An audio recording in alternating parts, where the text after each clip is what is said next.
Welcome to the Dojo Talk Podcast. Please remove them shoes before entry. The master is here, and you still have not taken off your shoes.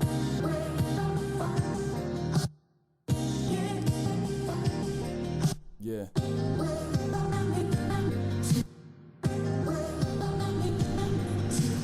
Living every day to define man's mission. Look into the sky for divine transmission. Deaf man's vision makes the blind man listen. Eyes on the prize, this is blind ambition. Thank you. Blind ambition.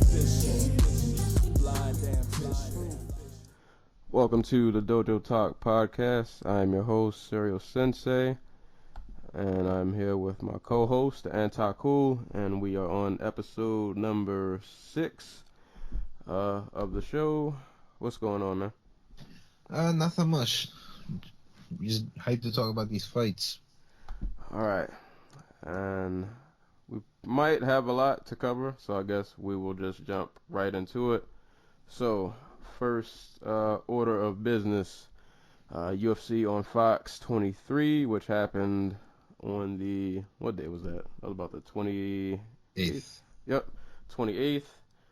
So we'll run through this main card, probably a couple of prelims, and then we will move on to other happenings in the MMA and fight world. But main event, Valentina Shevchenko versus Juliana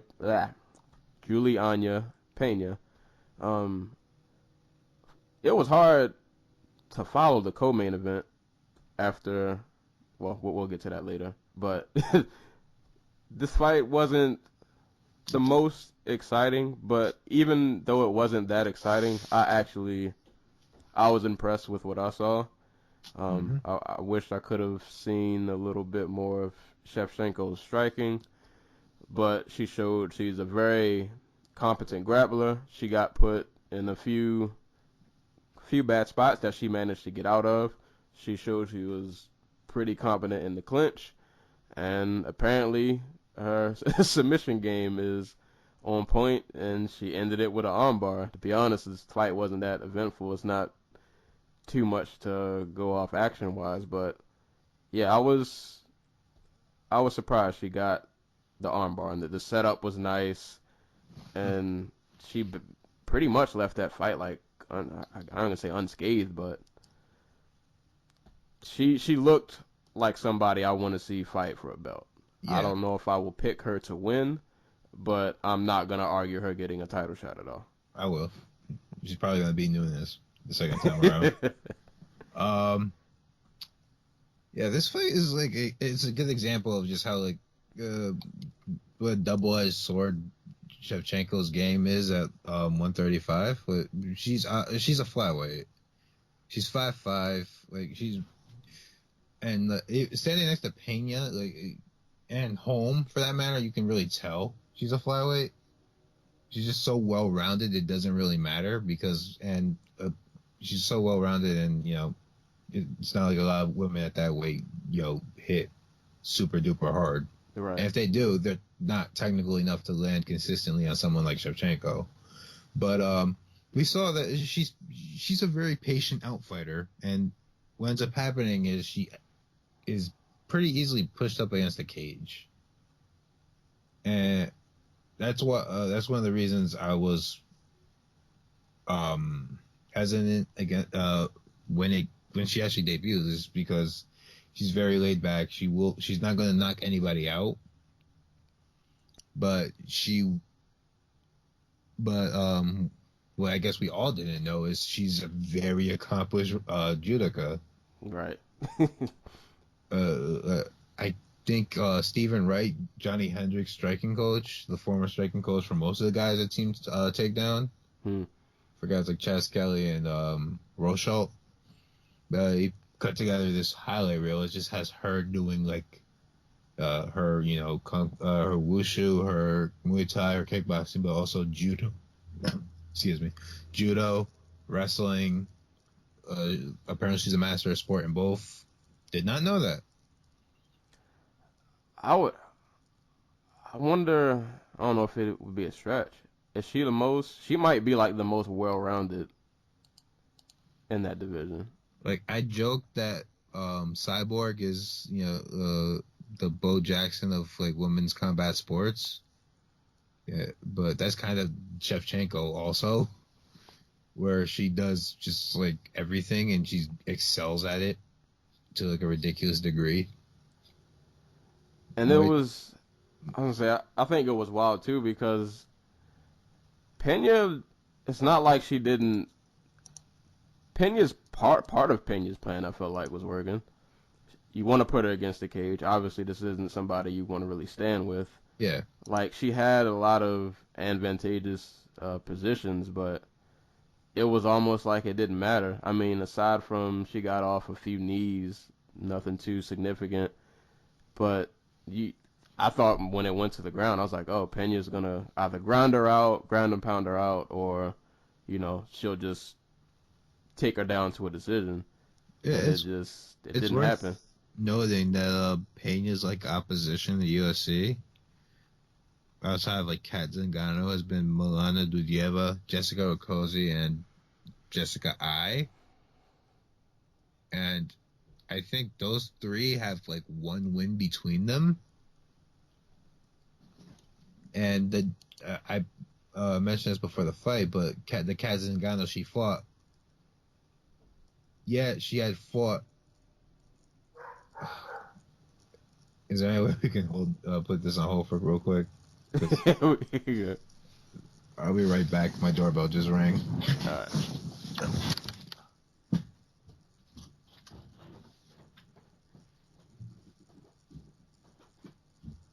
Should I edit this out as a podcast? I don't even know if I'm going to edit this out. This podcast might be so real that I might just keep this in. This is real life. But yeah, man, for the listeners, if you don't know who Shevchenko is now, man, you better get familiar. It's weird because it's not like she's the most vicious. You good now? All right, sorry about that. You good? I filled in dead air just randomly talking. So, Julia Pena, the Kat Zingano she had fought once in 23 months, I think it was. And it was the 13-second fight against Ronda. Mm-hmm. So, that's not really a fight. Yeah. So, ring rust and the like, It's weird too because when I watch Shevchenko, like I feel like there are other fighters you watch and it's like they have, like Nunes is like you watch her and you're like, yo, this chick, she hits really hard, like she's scary. Yeah. And you look at Shevchenko and as like talented as she is, like she doesn't look like, she doesn't like have that like killer look like she's gonna go in and take your head off. But then you fight her and she can, right. And she goes in and she can do everything you can do, but probably better. And she's just so much more well-rounded than everyone else is. She kind of reminds me of the person, the winner of the co-main event. That is true. Except that she finds a way to win the big ones, I guess. Now, I need a memory refresher. I remember watching the first fight, but I don't remember how her and Nunes is. Like, was that a close? I need to refresh my... Okay, so the first two rounds were Nunes' rounds. What ended up happening is, like, you could tell towards, like, towards the take... Because she won them basically on takedowns and, like, top control and ground and pound. But you could tell going into the second round she was tired. And Shevchenko tried to close the distance and get a trip takedown, but Nunes just kind of powered her down and kept her there for the rest of the round. And that was like halfway through the round, I guess. So, but towards the third round, like, it looked like she was about to stop Nunes because Nunes was just dead tired, and she was just like the main knock on Shevchenko is that she doesn't like put it on people. Not the killer instinct. Yeah. And she was just really hesitant in that third round. But if that round had gone to a fourth or a fifth, it's tough to have seen Nunes, rallying back to win a round and take a decision. Maybe she doesn't get stopped, but I find it really hard to see her winning those fourth and fifth rounds in that fight particularly. So, all right, I guess I'll just jump out. Do you feel comfortable? We think Shevchenko takes the rematch? Yeah, absolutely. Which is funny because I think she'd have a worse chance against someone like Ronda Rousey. Like, I think stylistically, Rousey could beat Shevchenko. Like, the Rousey that fought Holly Holm could beat Shevchenko. Because the Rousey that fought Holly Holm isn't all that different from the Juliana Pena she fought tonight, except she's a way better grappler and takedown artist and clinch fighter. True. I feel like I gotta go back and watch more footage. This is still a pick'em fight to me. I will say that I want to say Nunes didn't get to ATT until like either right before or right after the Kat Zingano fight. And she's been working there ever since, and she's grown leaps and bounds since then.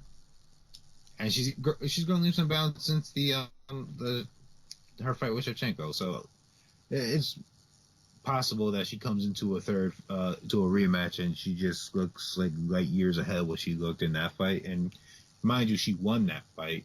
So yeah, it's completely possible that she just puts it on her and wins. I think they've both definitely gotten a lot better. Mm-hmm. I can't say who has improved more. I guess you have to say Nunes. I guess she has the title, so maybe by default I'll say she's improved more. But I can say, though, with Shevchenko, though, like, even from the last time I've seen her, she just looks leaps and bounds better. And that wasn't even that long ago. That was Holly Holm. Right. And she looked amazing against Holly Holm. So, and that was, when was that fight? July? Yeah, that's not a far gap. So I'd imagine that by the time she fights Nunes, we might even see another wrinkle in her game that we've never seen before. Yeah, we've never seen before. But I do wonder, though, for that fight, I wonder if she can handle like Nunes's aggression. But then for Nunes, I wonder if she gets aggressive, can she keep that pace? Or I don't think she can, but I also think they're going to work takedowns a lot more in that into like the game plan. But like that was the game plan for the first fight. I think that's what they're going to go back to, and we'll see how that works for her. Now you got to worry about triangles. Really, the armbar she set up, like Pena, that she set up on Pena was just like beautiful. Oh yeah, man. It would have been picture perfect if what you call it? Yeah, if we hadn't seen it like 10 seconds earlier. If we hadn't seen Pena like escape the exact same armbar 10 seconds earlier. I wonder if that just caught her off guard. Like, I know it caught me. I mean, but if you watch it, though, you could tell the entire time when she was on the ground, she was fishing for, like, she was putting her legs in position to either go up for an armbar or a triangle. Exactly. But I just think Pena literally stood up out of an armbar attempt 10 seconds before she got caught. Like, she dove right back in, put her right arm around the head, around Shevchenko's head. Shevchenko proceeded to overhook from the underneath, drag her arm across her body, and grab the wrist with her right hand and just lock up the armbar from there. It was just perfect wrist control. Fedor effect. Yep. Fedor and Fabricio. Also, I'd like to make a quick shout out to like Rick Lee, or was that the name I came? Yeah, Rick Lee, I think it was. Yeah, her coach. Her coach, Juliana Pena's coach. And just the reminder that there are other coaches out there, not named Edmund, who say questionable things like, "I don't let my fighters protect themselves from body shots because body shots only drop wimps." Like, I'm paraphrasing, but that's basically what the words that came out of his mouth. Mind you, this man trains Michael Chiesa. If I remember right, he trains Michael Chiesa. You know, Like, I guess since Shevchenko's winning, maybe that's why nobody's gonna, you know. I feel like if any other coach would have said that, they probably would have been towing a new one. But that was Pena's coach. Oh, that was Pena's coach. Shevchenko's coach is like, Shevchenko's coach just got shot in July. Oh, Like they were at like a fast food restaurant, and Shevchenko was there with him, and they got shot. Like, some guys tried to rob the place. As they were leaving, like, the cashier pulled out a gun and just started firing, and Shevchenko's coach called one in the back. Jesus. Yeah. Peru's a tough place. Apparently. Yeah. I feel like our coach can't mean that. Rick Lay? Yeah, like... I think he does. Did you see, like, the pre-fight interview they had during the show, during the beginning, like, the prelims, I think it was? No. Like, the dude is just high as fuck. Like, he's mumbling, like, I don't know shit about altitude. Like, I don't know anything about any of that. I know I train my fighters hard. Yeah, that's not... And he's mumbling all of this. If I'm a fighter, I don't think that's what I'm trying to hear from my coach, that you don't know about altitude. Well, it fits into Juliana Pena because she's, like, batshit insane. Like, she says, like, the most absurd crap. Like, she says she purposely didn't go onto UFC 205 because she didn't want to share the spotlight with Conor. I did read that. I do remember reading that. She said, like, she should get paid more than men because women draw more. And I'm like, your name's not Ronda Rousey. Yeah, about to say. And I'm gonna guess and say statistics don't support that. Nope. But even if women did draw more, no disrespect to her, but I don't think she would be. She's not one of those women. Yeah, she's not. No disrespect, but yeah, she's definitely not. I think the overnight ratings for this card were, like, down from... I think it was, like, the worst, like, January card they've done so far, which kind of sucks because it was, like, a really fun card, but... It was. And I hope, at least out of this, I know she probably won't get the promo, but if you're listening, if you haven't watched Shevchenko's fights or you don't know much about her, familiarize yourself. Yep. This is somebody who's probably... She is a special talent. Yeah. Great talent. She's probably going to be around for a while. She's easily one of the most well-rounded 135ers, not even a question. And she especially has to be because she is a 125er. Right. Fighting people that are just way bigger than she is. And she's probably going to hold the belt at some point. She's probably going to get there. Yep. But a better question is who's going to fight the winner of Nunes versus Shevchenko? It's such a cluster after that. It's not even a cluster. It's just like a desert. Because there's no more Miesha Tate. No more Ronda Rousey, apparently. There's no more. Yeah, Ronda. That's probably, or even if she comes back, she's sidelined for God knows how long. And then you got Holly Holm fighting Jermaine Durandamy for a 145 title that will mean substantially less than the Bellator 145 title, which will be for like a month later.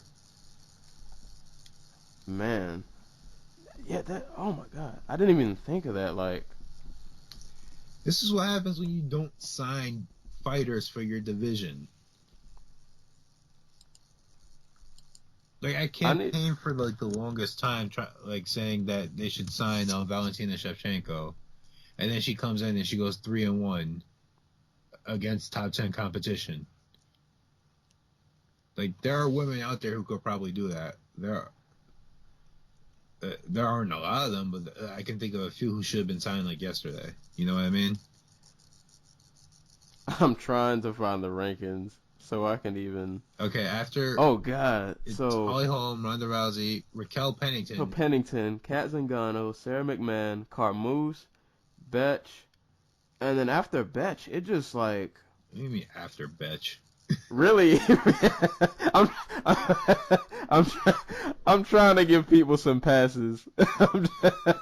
I'm trying to be a little optimistic. Like, I can see,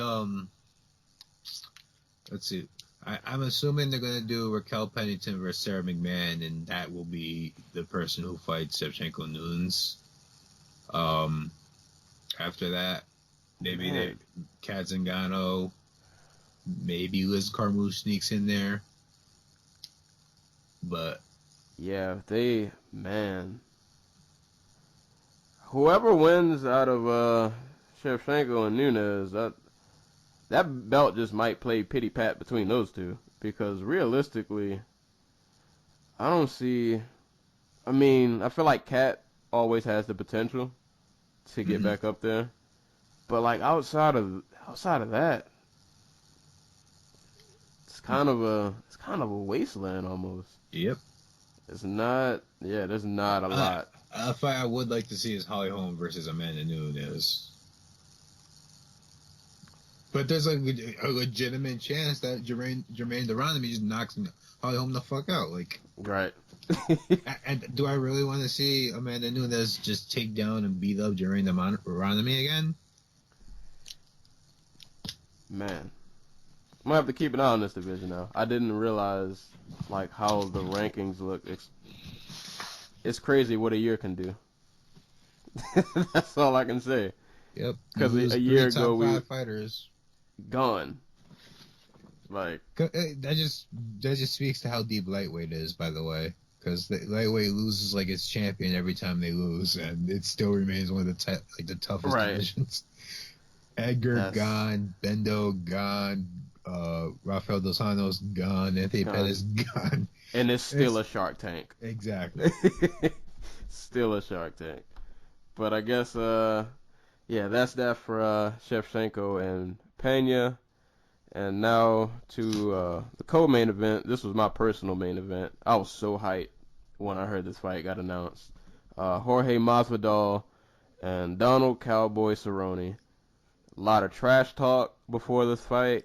I was personally excited because ever since Masvidal came over, I've always felt like he's a top guy. He just never got matched up with top people to show it. But then, unfortunately, also, he didn't help his case with, like, losses to... he lost to Iaquinta, which wasn't a... Air quotes are on that. Right. He air quote lost. And then did he lose to Ross? Was it Ross Pearson? There was another close loss that he had. Rustam Khabilov. Yeah, okay, Khabilov. That was a spinning kick fight where like Khabilov just like did a cartwheel kick, and that was what won him the third round. Yeah, Masvidal's, I guess, problem. All the talent in the world, but I do feel like sometimes he has a tendency, I guess, to coast. Which is the only reason I can see the judges would have made him lose the Iaquinta fight. But even with that, he should have won. But that's another story for another day. But and this Cowboy fight, there was no coasting. Nope. It was go mode from both of them though. 'Cause even though Cowboy he got floored twice. The first round was awesome. It was everything I was hoping it would be. Good striking from both. Cowboy battered Masvidal's leg. Like, I imagine when he woke up that next day. Yeah. Even though he was happy that he won, that leg was feeling it. And, yeah, they both were landing. They both were standing in the pocket, trading, both landing good shots. Cerrone got off good body kicks. Masvidal worked his hands. But you could feel as the fight went on that Masvidal was starting to find his spots, and then at the end of the first, he dropped him with that combination, and I thought it was over. Yeah, it sounded like it was over. Yeah, I thought it was over, and it probably should have been over. It should have been, because, I mean, as a fan, you know, there was half of me like, oh, I want to see more action, but when Masvidal, I think he caught him with, I think it was like a left and then a right that dropped him, and then he followed up with ground and pound. Mm-hmm. But I just remember in the corner, you know, Yeah. Cerrone's sitting, you know, by Greg Jackson, and Greg's like, you need to do X, Y, Z, A, B, C, blah, blah, blah, blah, blah, yelling out instruction. And then he asks Cerrone, now what did I just tell you to do? And Cerrone just had this look on his face. Yeah. Like, bruh, dude, I have no idea what you just, like, Yeah. I hate to laugh, but it was like he wasn't even there. It was like that fight.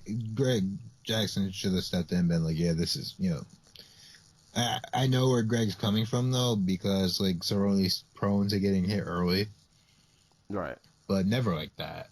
Like, Yeah, never that bad. But like the whole narrative coming into this fight was like two guys who always, they always get to like that big fight, and they seem to come up short. But like Masvidal, this great, fantastic, arguably one of the greatest strikers in MMA right now, gets outboxed by Gilbert Melendez, like throwing 1-2s, beats up Ally Quinta, like as he's like on this big winning streak, and he's going to get a top 10 opponent, possibly a title shot. Came up short against Bendo, his first main event. But since like moving to welterweight, like you can tell it's done wonders for him. Just his output, his approach to fighting, it's more aggressive. Yeah, he doesn't. Yeah, like I mentioned earlier, there's no more coasting. Yeah, he hasn't coasted since he's been in 170. It's been go mode, and I felt terrible for Cowboy in that second round because you could tell it just felt like he was on autopilot. Like, he's throwing punches not to get a knockout. He's just kind of... He's trying to keep him off of him. Yeah, he's just trying to keep distance. And, I mean, props to Jorge, though. I mean, rough doesn't stop the fight. You got to keep doing your job. And it was just go mode for the second round. Like, he just put the pressure on him, didn't let up. So the combination that, the setup for what ended up hurting Cerrone both times was Cerrone would throw a body kick or a head kick, and as the kick was coming down, Jorge Masvidal would grab at it with his lead hand and use that split second to throw a right hand over. The first time he threw a right hand right over his leg, and that was in the first round. That's the punch that dropped him. And in the second round, he took it. He caught the kick with his left hand, threw a left hook as he was letting go of his letting go of Cerrone's leg, and followed up with the right hand. But when we went back and watched it, Masvidal literally had done that from like the opening bell. Every time Cerrone was throwing a kick above the waist, he was going down and catching it. Like, and his hands are fast. Yeah, but that was obviously something they were like ATT and his coaching staff were very aware of, and were like that was their trigger for like winning this fight basically. And it definitely worked. And then after he rocked him with the combination, I think he just caught him against the fence. Really just threw like a ton of body shots. Threw a couple to the head, and then he landed a few body. Like he knows Cerrone is. Yeah. His liver's probably crap at this point because of all the Coors Light. He worked him the second round, and then Herb had enough. And I was glad to see too that Cerrone didn't like protest the stoppage, because I saw some people saying they thought it was early, which I disagree with completely. The second round shouldn't even have happened. Exactly.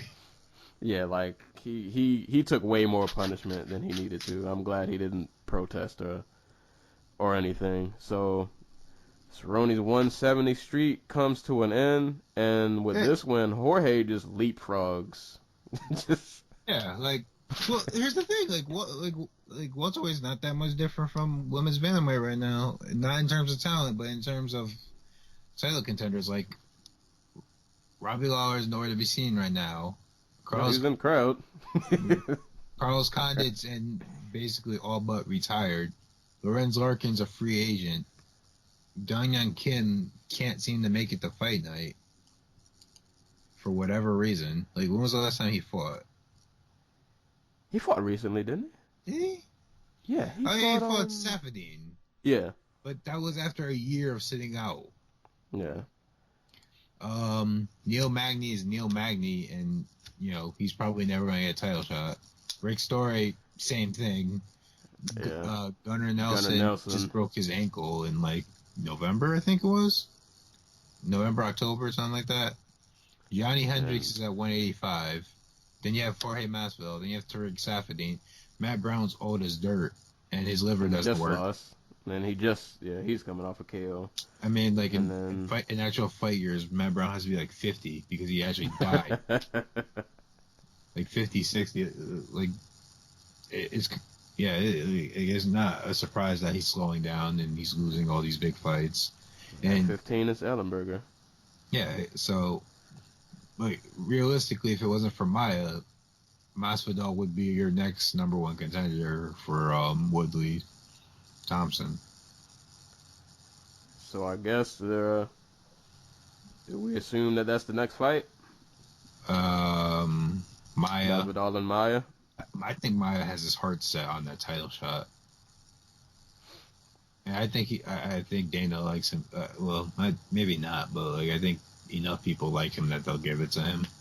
Because none of those fights are big fights. Like, just being honest, they're all great fights, but they're not big fights.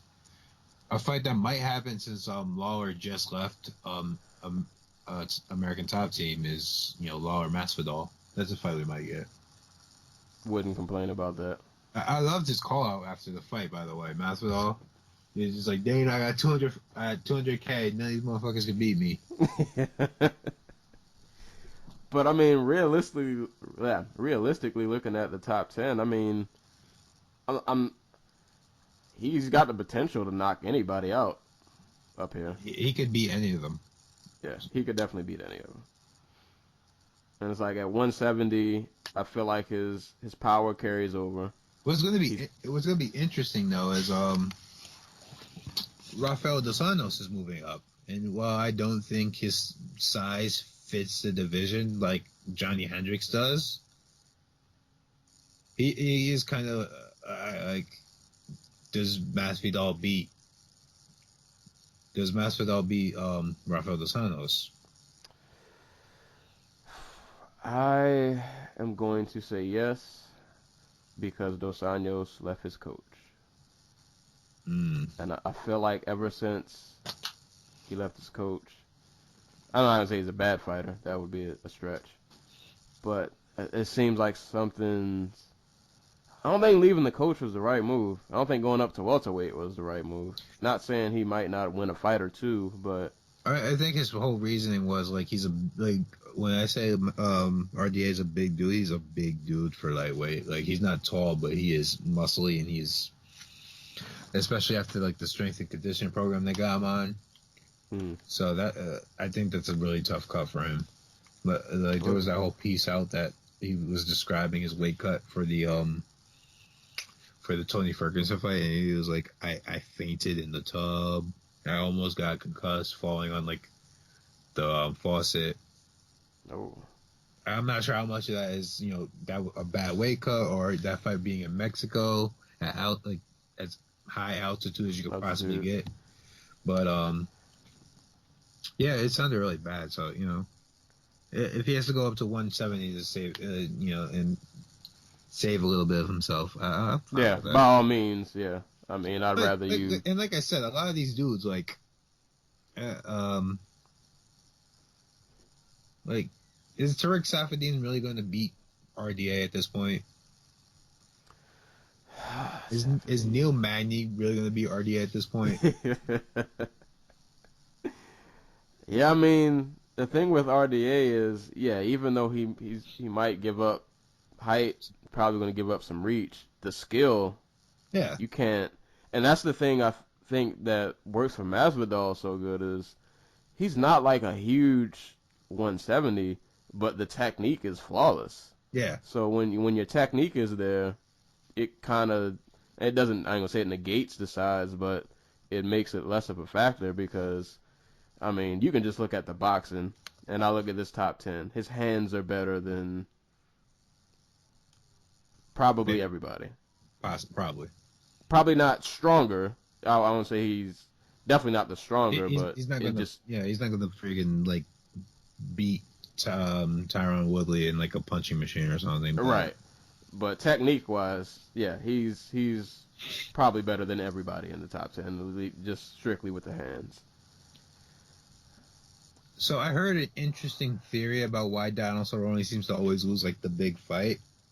And I want to get your opinion on it. Oh, well, all right. So it was Patrick Wyman and Conor Rebush over on the Heavy Hands podcast. They were talking about how what ends up happening with Donald Cerrone is he fights like 5 times a year, and he always seems to lose at the end of the year.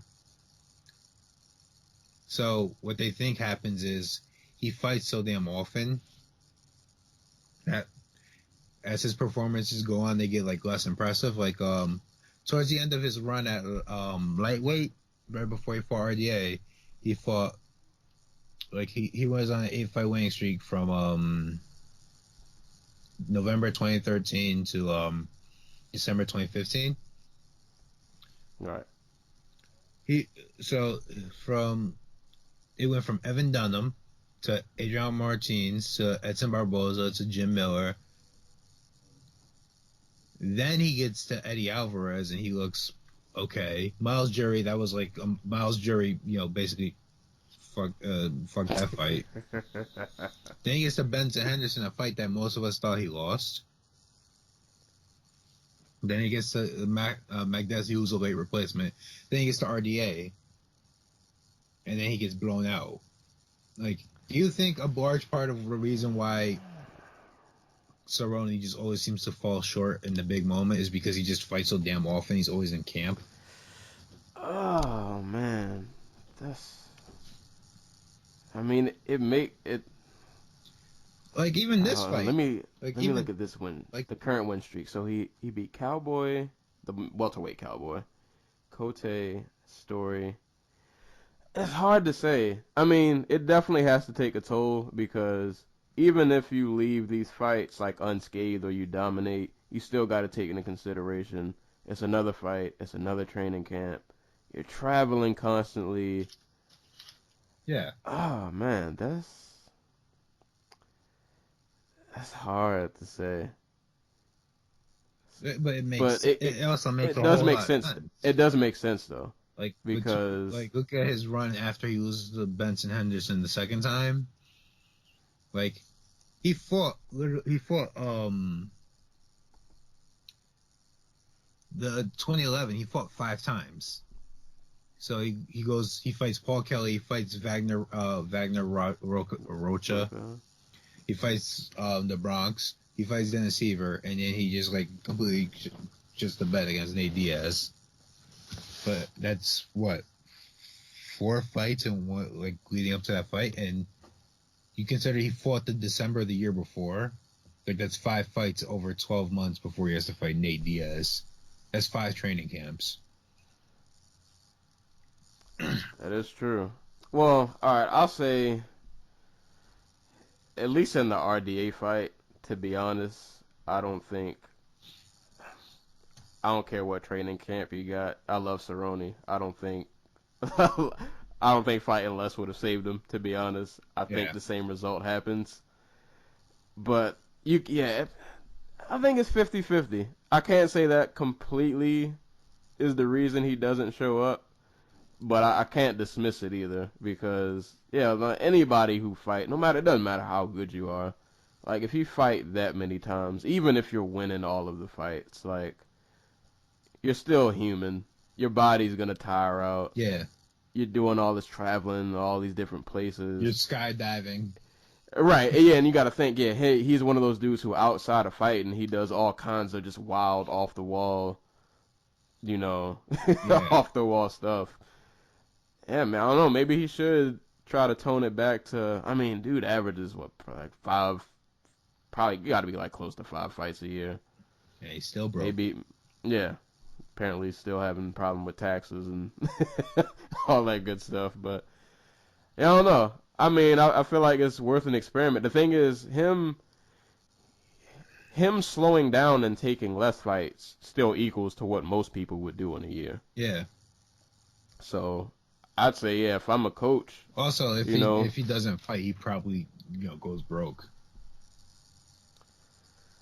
Well, I would imagine, I would hope after this loss, especially considering kind of how brutal it ended, that he takes time off. Absolutely. Maybe tries to figure out, maybe wait a while before he jumps right back in there. Because yeah, after a loss like this, you don't want to jump back in because no fights in this division are necessarily, at least in the top 5. None of these are gimme fights. Yeah. Who do you think though he should match up with next? Cerrone. Because if Condit doesn't want to retire. If Condit doesn't retire, I love that fight. But yeah, I'm foaming at the mouth for that fight. If not, I'd say have him fight the other Iron Man, Neil Magny, and then have them fight. Actually, have them fight like 5 times in a year. Let's see what happens. I'm not mad at that. And if he just wants a tough fight, I say Lorenz Arkin if they manage to re-sign him. I hope they get him back. Real quick though, before we go into the next fight, because I was actually thinking of this the other day. I know, like, general consensus was Faber is like the most talented fighter that never won a belt. In the UFC, who's actually fought in the UFC? Yeah, in the UFC. I think Cerrone might. I would argue. I ain't gonna say I would argue now. He's almost up there with Faber. Yeah. As far as dudes who, in fact, you know what? I think I'll say it. I think he's past Faber now. Like, I think he's probably the most talented dude. In terms of skill, I think he's better than Faber. Yeah. Yeah. No doubt. And he's never. And I want to believe so bad that he'll, even if he doesn't defend his belt, like, he'll at least get it, even if he loses his first defense. Yeah. Because I think even with this loss to Masvidal, it doesn't knock him too far back. He's still in the mix. And like we said, half the division is either retiring or gone or old or hurt. Right. And the people that aren't retired, he can beat them. Yeah. They're not gimme fights, but he's got a good enough chance. We'll see.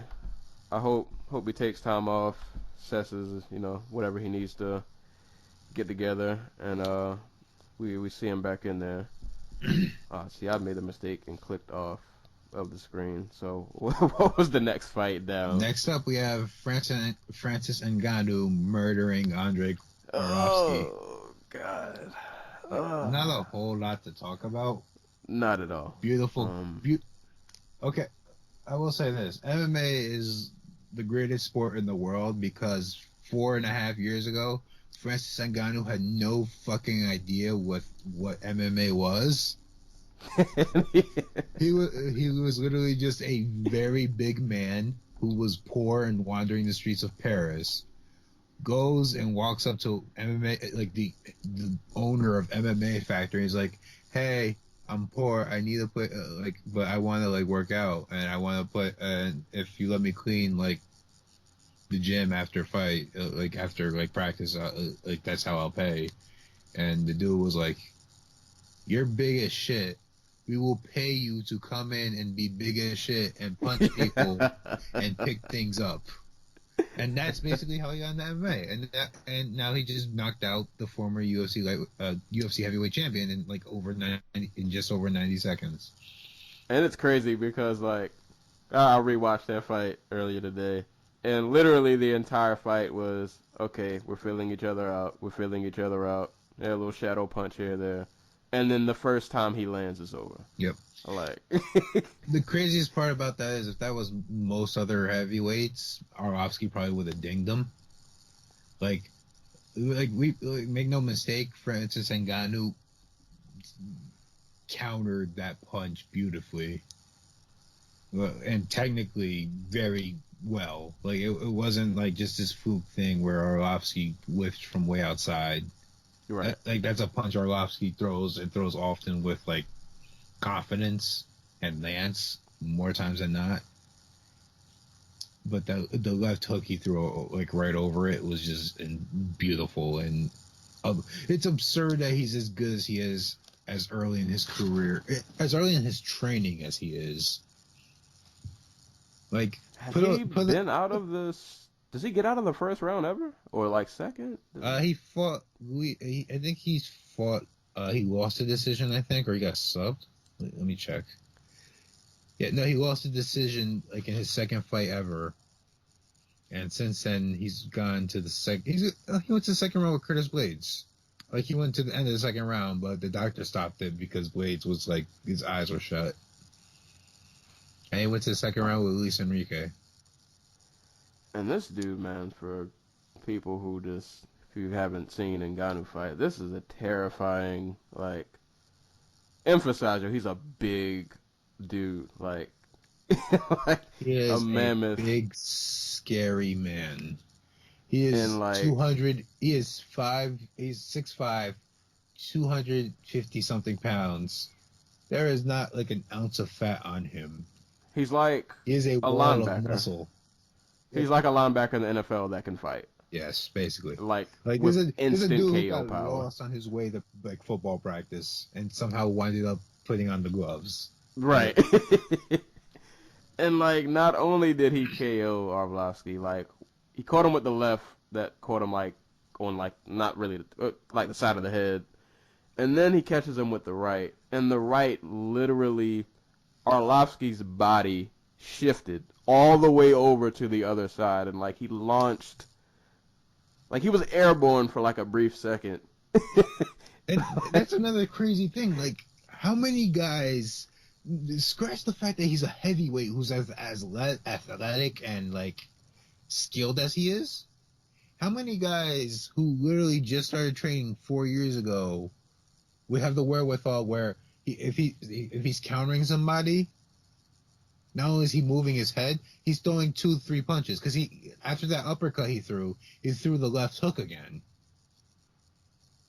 which he didn't even need. He missed because Arlovski was basically already out on the flying on his ass, but like just the poise and the timing and just the natural instinct for striking that Ngannou shows is just absolutely absurd. And where was Arlovski in the ranking? God. Where was Arlovski in the rankings? Was he top 10? He was top 15? He's currently 7th. 7. So, yeah, at this point for Ngannou, I mean, and then that's the one thing I do like about the heavyweight division. I love seeing new blood, and I like seeing how fast they can advance to the top because there's not a lot. He's basically France's version of Junior Dos Santos at this point. Right. Man, all right, so Arlovski was 7. Who in the top 10 do we see him getting next? Or would we like to see next? Let's see. Stipe is probably fighting JDS next. They were targeting that.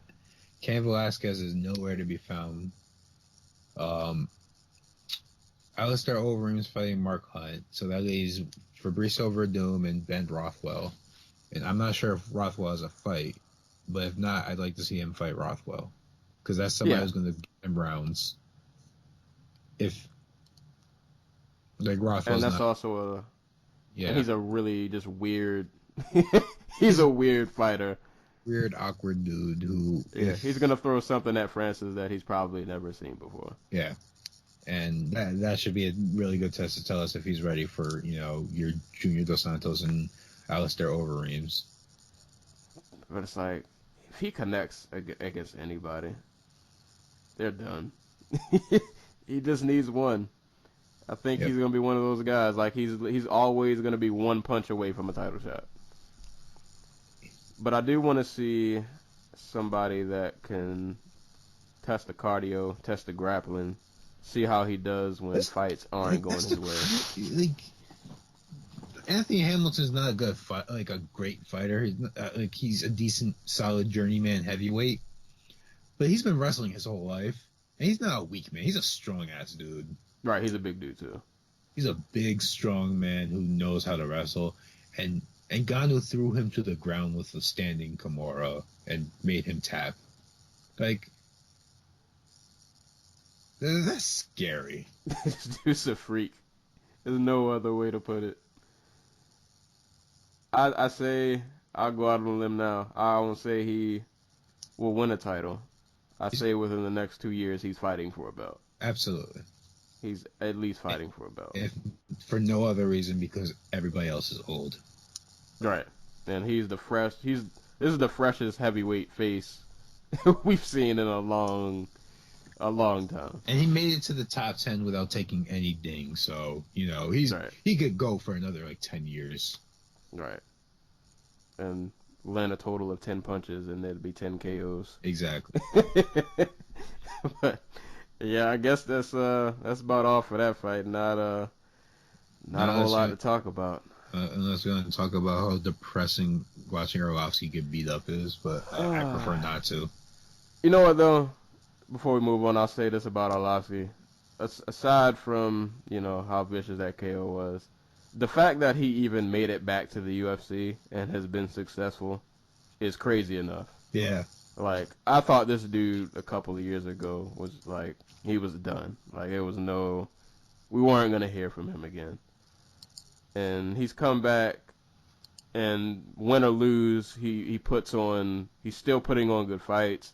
He might get knocked out, but he can still knock people out. And him versus Travis Brown is still probably the craziest one-round fight you'll ever watch. Yeah. Well, I figured that I wanted the UFC to bring him back after he beat Tim Sylvia again at Pride, one FC Pride of a Nation or something like that.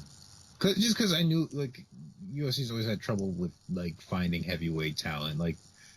If you know this, the only guy they really added since 2011, 2012 was Stipe.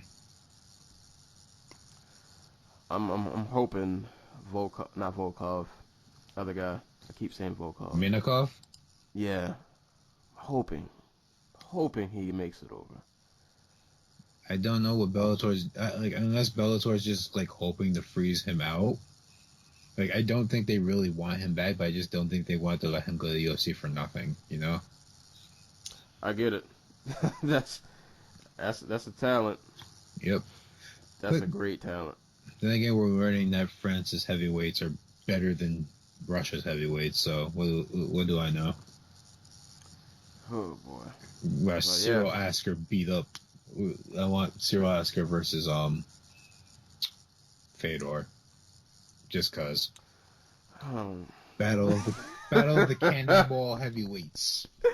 I just don't want to talk about Fedor I love him to death, but we're gonna watch him die in a few weeks. God, yeah, that fight is happening. Jesus Christ. Yeah, we're gonna have to talk about that, unfortunately. Let's go on to happier topics then. Hick Diaz submitting Bruce Leroy. Man, all right. I always let my biases be known on this show, integrity purposes. I never root against Bruce Leroy. I love watching this dude fight. Ever since The Ultimate Fighter, I was like, this is my guy.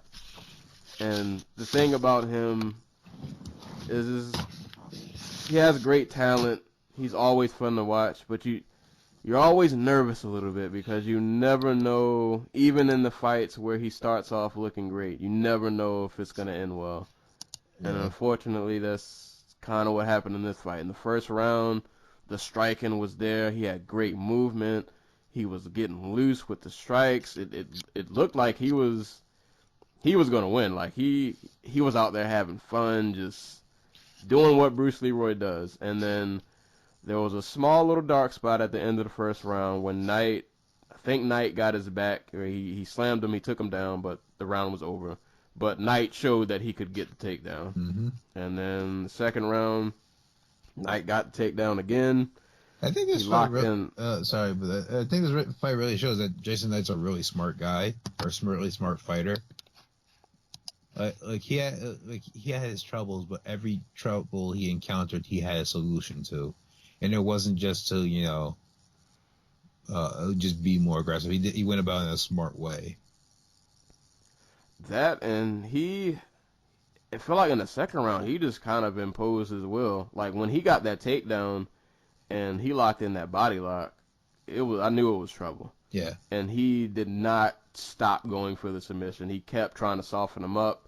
He was relentless with, like, he was determined to leave that cage with a win. And yeah, he softened Bruce Leroy up, and he kept going for the rear naked choke until he got it. Mm-hmm. And it was kind of nothing else. That was all she wrote. Mm-hmm. Well, he's now one of the guys you got to pay attention to at featherweight alongside. Right.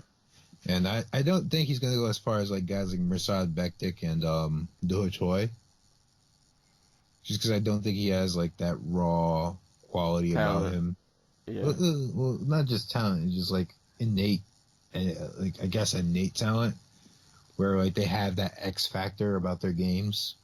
Right. But I can see Knight being a top 10 featherweight. Right. I think he'll be somebody who, yeah, he might not.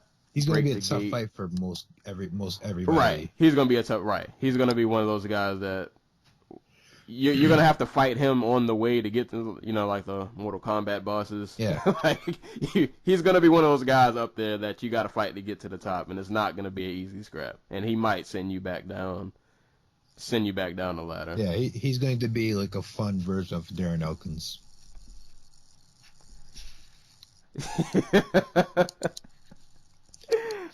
Shout out to Darren Elkins. Yeah, Darren Elkins, one of the most winningest UFC featherweights of all time. Just saying. Man has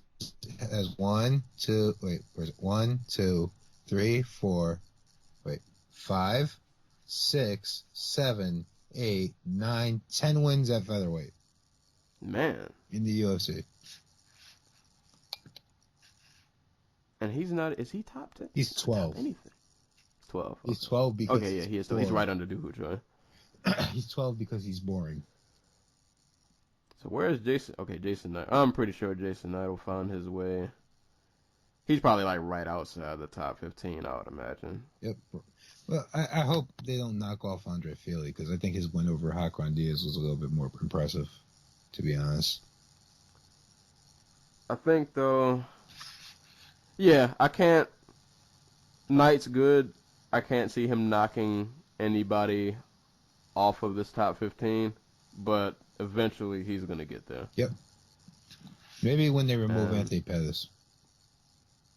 Yeah, who's mysteriously... I never understand why the UFC does that when people leave divisions and they, like, keep them... Ronda's still ranked. Well, at least with her, she's not leaving... Well, I guess we can't say that forever, but... she's not leaving bantamweight. Well, like we know. Holly Holm has a fight scheduled at 145, and she's still on here. But Miesha Tate just retired. Like when was it 205? And she's not on here. So I don't get the rating system and how it works. Like there are some people on here who haven't fought in like a year and they're still ranked. I try not to question UFC rankings. Sometimes the more I look at them, the more confusing I get. But Knight, I really want to put myself on this list of rank. The people get to rank things because I've never heard of any of these people. These are not like the people you respect when it comes to MMA journalism. Like David Brown out of Cherokee Scout. I have no idea what that is. They're people from the Alaska. What's that organization? Script Howard's news service, Bob Emanuel. Let's see how Bob Emanuel thinks the UFC is set up right now. Oh man, that was the whole main card too. Yep. I actually, and I want to make a gripe about this. I can't say it's a gripe. Because I'm going to watch any fights they throw up. But I personally like the 4-fight format better. Yes. I feel like my nights end at a reasonable time. Yes. For the love of God, no more 1 a.m. main events. Yeah, I can't. I mean, 5 is cool. I think 5 works for like a pay-per-view. I'd be all right if I'm paying like $60. All right, give me an extra fight. I'm not going to complain. But yeah, for like the Fox and the FS ones, UFC, can we stop these 6? Like, stop. Like, They don't start I till 10 love. out here. Like I get it. You guys are Vegas based. You want to get to your local market and shit, but like, I think they're gonna care if the fights are over by 8 o'clock and they get to still go out and party in a few hours. Yeah, it's. I Yeah. love MMA to death, but it is rough trying to. And Bellator has upped their fights from like 4 to 5 fights on main cards now. Yeah, we gotta stop. Yeah. But a couple of prelims. Do we really care about Alvey and Marquardt? I mean, I was looking forward to that fight, but after seeing it, I will say that Sam Alvey calling out Jack Marshman is literally nobody knowing who Jack Marshman is. His prime MMA prelims. I forgot about that. Hold on, who? All right, seriously, we had a lot of really good post-fight stuff going down today. Who is Jack Marshman though? I honestly, that name, when he said that, like I was like, he sounds familiar, but I don't. He's a Welsh fighter who just debuted at like I want to say Belfast. Let me check real quick. Jack Marshman. He used to fight for Cage Warriors. That's crazy. Well, I guess for Marshman, like he's the main event, like their bad cards. Like he, like no, he's the guy who lost to Tom Watson back when Tom Watson was like the hot shit UK prospect. Man, Tom Kong Watson. But he knocked out Magnus Siedenblag at the Paul Mousasi card. I guess that's a good look for him though, because considering, I mean, Alvey's not like a superstar, but Google Trends, baby. I bet Jack Marshman's up like at least like 5 points. Right. People trying to figure out who the fuck that is. But yeah, I mean, I'll just give brief thoughts. Alvey won a pretty dull. It was kind of a dull fight. There was spurts, like these little small spurts of violence. And Alvey did good when he managed to throw combinations together, but that was just kind of far in between. I think this fight perfectly encapsulates Sam Alvey, where he's like this weird opportunist who is by no means like a good athlete, and for the most part is not a very technical fighter. Like there were parts of this fight where he was trying to lead, and he just looked awkward as fuck. But like, he's a very smart dude who stays within himself and knows how to eke out decisions. You know what I mean? Right. And he doesn't look like it, but somehow this man has the power of God in his hands. And he is one of the few guys in this sport who realize that if you want to get fights, you have to get people to speak about you. And you do that by hopping on the mic and making a fool of yourself every single time. Calling out Jack Marshman. Calling out Europe. Yeah. Right. That's been his stick for like the past year. Like just call out any European dude. But hey, whatever gets you fights, whatever feeds the family. Hey, they do what you got to do. Really quick, we had a really good night for like post-fight interviews. There's Brian Stan grabbing Francis Ngannou's hand and holding it up to the camera, be like, "Look how big his fucking hand is." I missed that. The thing is, I heard it, but I think I was kind of depressed after watching Arlovski get launched, so I wasn't looking at the screen. But I remember hearing him say that. Jason Knight dropping to a knee and getting a prayer to his dad, and that was awesome. And calling out Dula Choi. That was great. Masvidal's $200,000 challenge, and then Shevchenko and Nunes facing off in the ring and throwing like the most polite barbs at one another. Solid night. It was solid night. A Sun Sal versus Sterling. Oh, yeah. I mean, all right. This was another fight I was really looking forward to. I gotta give Sun Sal his props. He won the fight, albeit it was close. It was not the most eventful fight, but he did what he needed to do to win. For me, it was a volume thing. Just Sun Sal was more active. He threw more. I think he threw about the same. but like Sterling's kicks were, you could tell there wasn't a lot on them. You know what I mean? Yeah, like I'm interested to know what the game Like, plan was. there was little, like, I think he shot like twice, and like and when he shot, there were no re-entries, so. I mean, he didn't double up on them, so he would shoot in the middle of their cage, and Sunshine would back away like a foot, and he wouldn't try to shoot again. He'd just stand up and go back to kicking. It seems like Aljamain, like a lot of talent there. I can't remember who said it on Twitter, but Aljamain Sterling is John Jones without like the middle or inside range game. Like, all he can do is kick or take you down and beat you from the top. And I feel like he has the talent to do more, but it's just like, I don't know if he gets gun shy or... Because there was... Like, in the third round, he picked it up, and that was the only round he won. Like, definitively. Right. And it's just weird to watch because it was like there was nothing a Sun Sal did that... like that should have made him that gun shy. Like, it's not like he was gonna get knocked out or anything, or like he got tagged really hard. Well, he did get tagged, but they were always on kicks. Like, they were never like, oh, I'm waiting on your jab and I'm going to throw my right hand over your jab. It was like, no, I'm waiting on your kicks, and you keep throwing like weird, like you keep throwing body kicks and naked leg kicks. I'm going to freaking just throw this right hand at you. And that's why we connected. Like, at one point, I can't remember, I think it was halfway through the second round, Sterling was 1 for 20 on punches.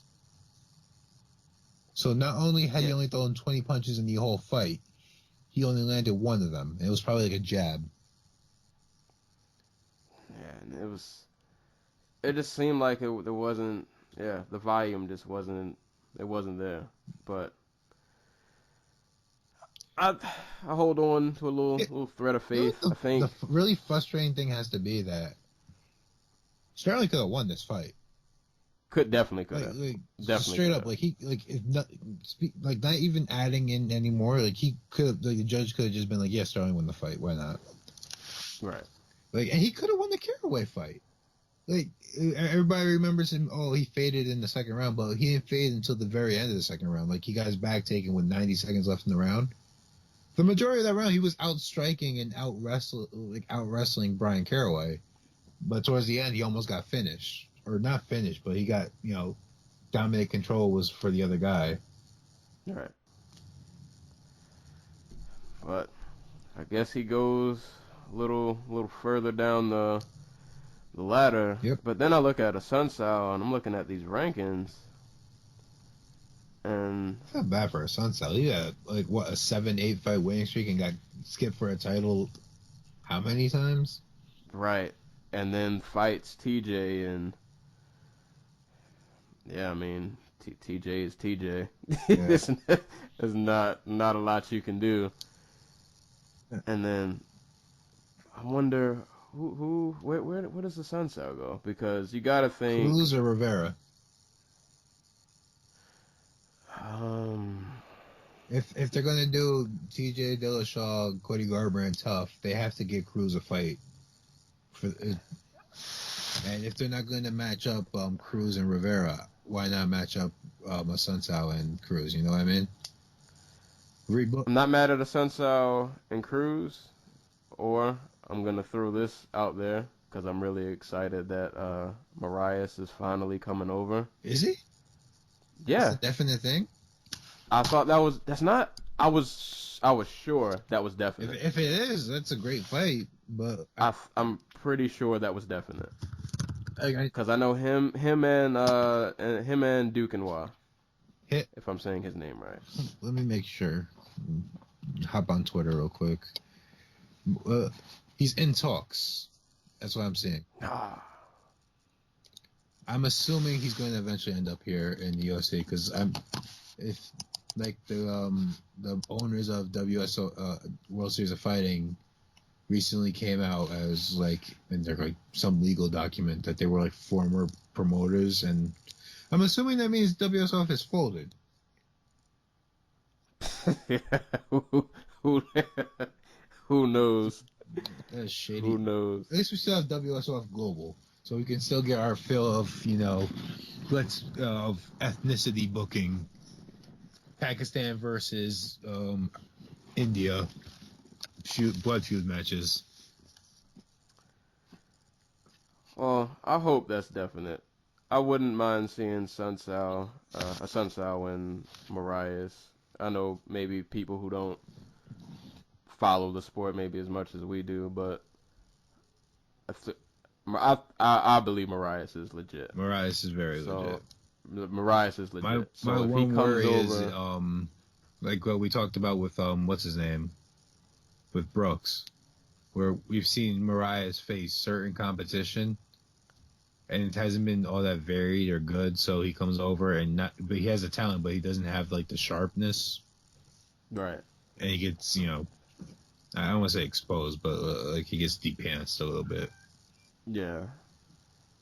But I wouldn't be mad at a Sun Sao and Cruz either. I would probably honestly pick Cruz, but a Sun Sao, aside from this loss, Sun Sao's he's due for a big fight. Like, you're right, he should have had a title shot so long ago.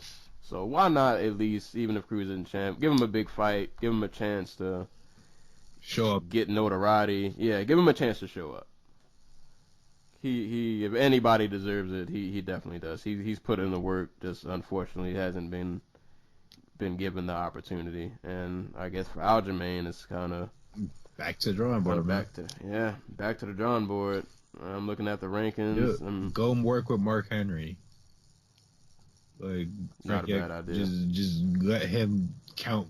Let him be your coach, and he'll watch you do 500 punches a round or whatever that he makes Frank Edgar do. Right, and count all of them. I think he'll be back though. I think he's still a young dude. He'll hopefully figure out what ails him. How to put everything together, and I think he'll be back. So next fight after that. Next fight. The last fight we're gonna talk about for this card. Yeah. All right, I'm gonna let you say his name because I know I'm gonna. Li Jingliang. Yeah. Versus Bobby Nash. And I'm very pissed that this fight didn't get fight of the night, because no fights got fight of the night. Really? Yeah, all the main card winners got performance of the night bonuses. Ah, man. That's crazy. Yeah, because this fight was... It's because he's Chinese. I'm just saying. I'm on to you, Dana. Yeah, this should have gotten... Did they get any award for this? Nope. What? I'm sure they gave, like, a discretionary bonus or something like that. But yeah, like your backstage extra $5-10 grand. Yeah. But they definitely did not give him.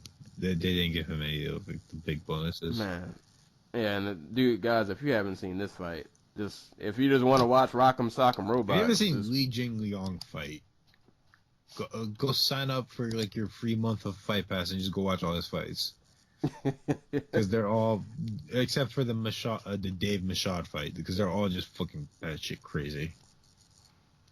And that's all this fight was, just straight insanity.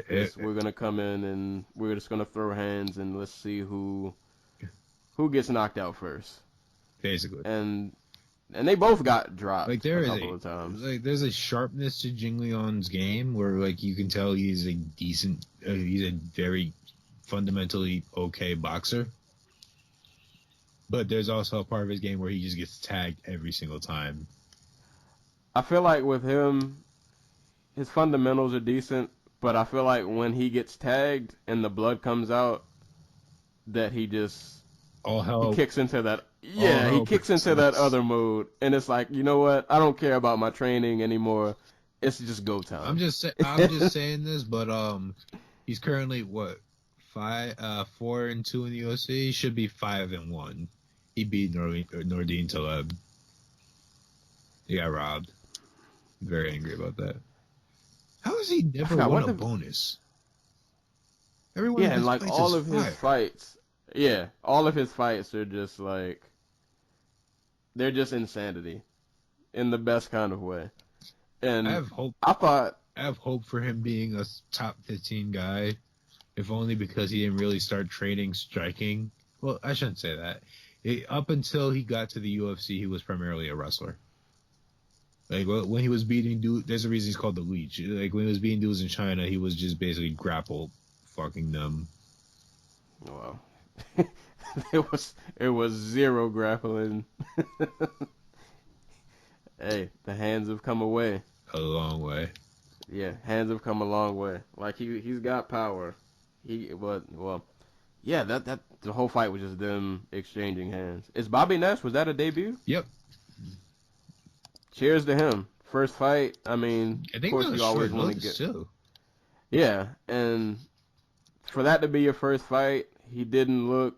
I didn't see any octagon jitters. I just saw a dude who was trying to go out there and he was trying to get it. Exactly. And came up short, but that's still a great performance. That your first fight, you basically put on one of the best fights on the card of you and another guy just throwing hands and blood and just fan friendly, pretty much. Just great fan friendly fight.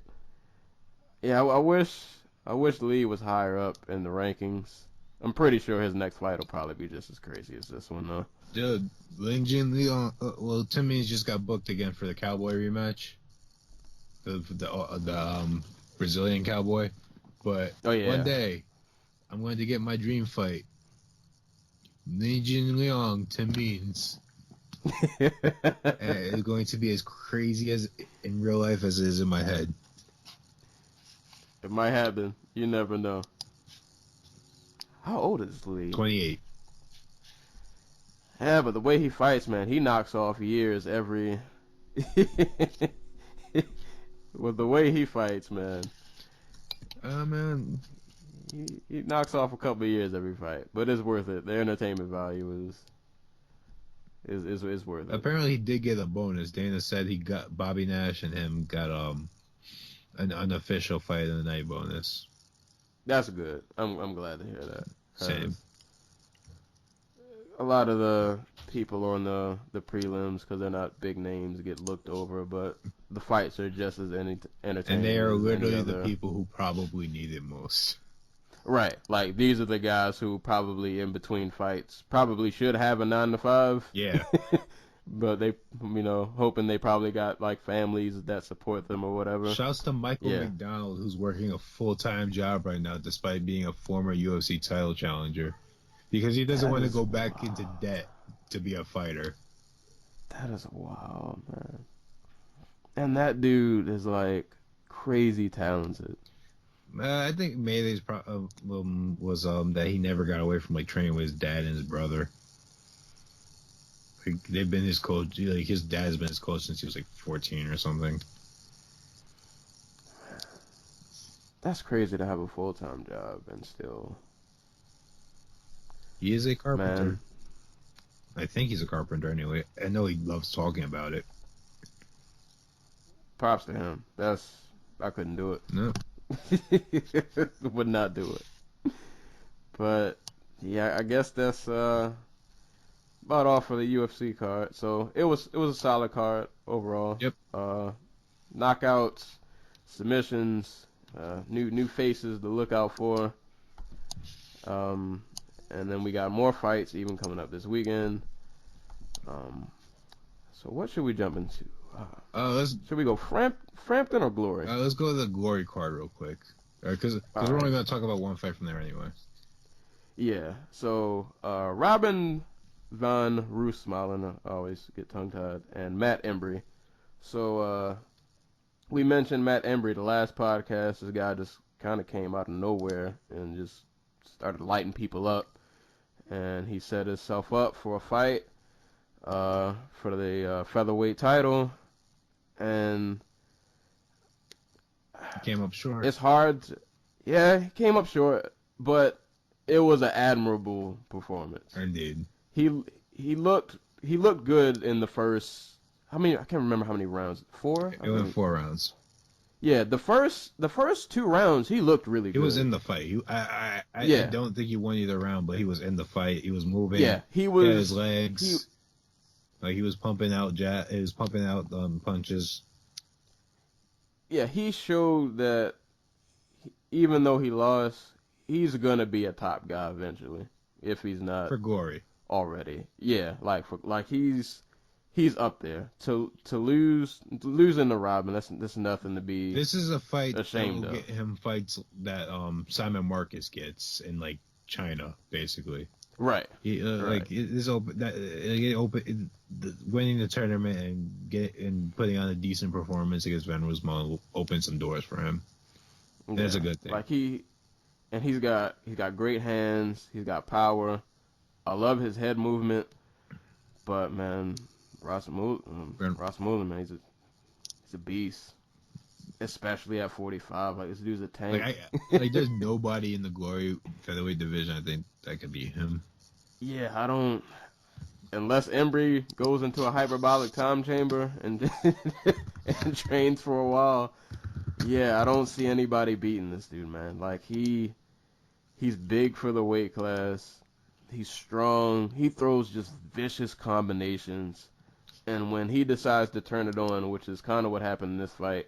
And it was funny because I think even when they were during the announcement, they were like, Robin said in, I guess, the pre-fight that he was going to basically use the first round or so to just kind of feel him out. Yeah.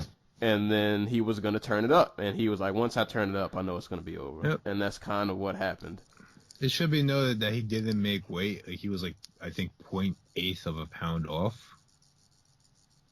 So he's no longer the Glory featherweight champion, but his next fight's going to be for the title. So, Wow. Oh, so in Glory they strip you? Yep. Well, they strip you in every Not. sport. Like they strip you in boxing, they strip you in because that's what happened with Vasily Lomachenko versus Orlando Salido. Salido came in like 14 pounds overweight or something, and they just stripped him. Oh, yeah, if you're 14, you deserve it. At that if you're 14, that doesn't seem like you tried. I don't remember the exact amount, but it was substantial. I think it was more than a weight class. Like I did not try to make weight for this fight type deal. Right. Man, but I mean, all right, if they stripped him, I'm still gonna call him champ. I mean, to be honest, all right? I guess crazier things have happened, but yeah. As times like this, I kind of wish that all the featherweights fall under one banner, so we could get those big fights the Kai Fairtex fight, right. Is he the Kubo? Yeah, Kubo, all those dudes. Just get those fights, all those K1 guys, because that could be so much fun. Hopefully, I wonder if they would ever cross promote. I doubt it. I can't remember. I think Glory once upon a time they bought the library for K1 Global. Yeah, K1 Global. And the new K1 owners do a fit. They went to court. I don't remember how they played out. I'm assuming that Glory got them because I think all the K1 fights are on UFC Fight Pass. Maybe one day. Yeah, if anything, I hope that the fight happens China or something. Eventually China throws a featherweight tournament and they're both in it and they both meet in the finals or something. I just hope it comes on at a reasonable time that I can watch and not. Kunlun fights normally happen in the middle of the day. Okay, I think. Right. Don't quote me on that. All right. But yeah, I guess. Well, all right. I wonder then who, because I don't think you do a Varga rematch for Robin. Who? I honest to God don't know anybody in the division who is in line for a title right now. Yeah, because the Varga fight wasn't I don't think that was close enough to warrant a rematch. If I'm Varga's coach, I'm there's no way in hell I'm putting him back in there with that guy. Right. Yeah, man. And yeah, for people, man, if you're listening and I said this last podcast, if you complain about the ground game in MMA, you just want to see striking, you need to watch Glory. And Robin I could keep butchering this dude's name. Robin von Roosmalen. He's one of the reasons why. Like, this striking is just technically just super proficient. Super violent. Yeah, just super violent. Like, he hits dudes, and you feel it through the screen. Like, it feels like he's just punishing people. Well, I think they're probably going to run another tournament. They're going to have, like, wait, was Giga part of a tournament today? I'm sorry. Like, did we just completely miss a tournament? No, it was something else. Yeah, Giga, Chikat. I can't pronounce any of these European dudes' names. I'm sorry. Mosa Baran. Oh, he was on this card, wasn't he? Yeah, he knocked out Giga. some dude in like the first round. Yeah. Who else? They're probably gonna put Varga, Adamchuk, and Amrani and Giga in a tournament, and probably Embree. Oh, freaking Senchai. I forgot completely that he's technically in Gory, because he normally just goes wherever and does whatever the fuck he wants. It's a fucking boss, but they could always do that fight. That'd be huge. Yeah, don't throw him in a tournament. If you're gonna do sign charges, just match him straight. Yeah, just throw. Yeah. Don't do a tournament. Don't miss out on the opportunity. Just throw him in there, cause that's guaranteed a fun fight. Yeah. Should be worth.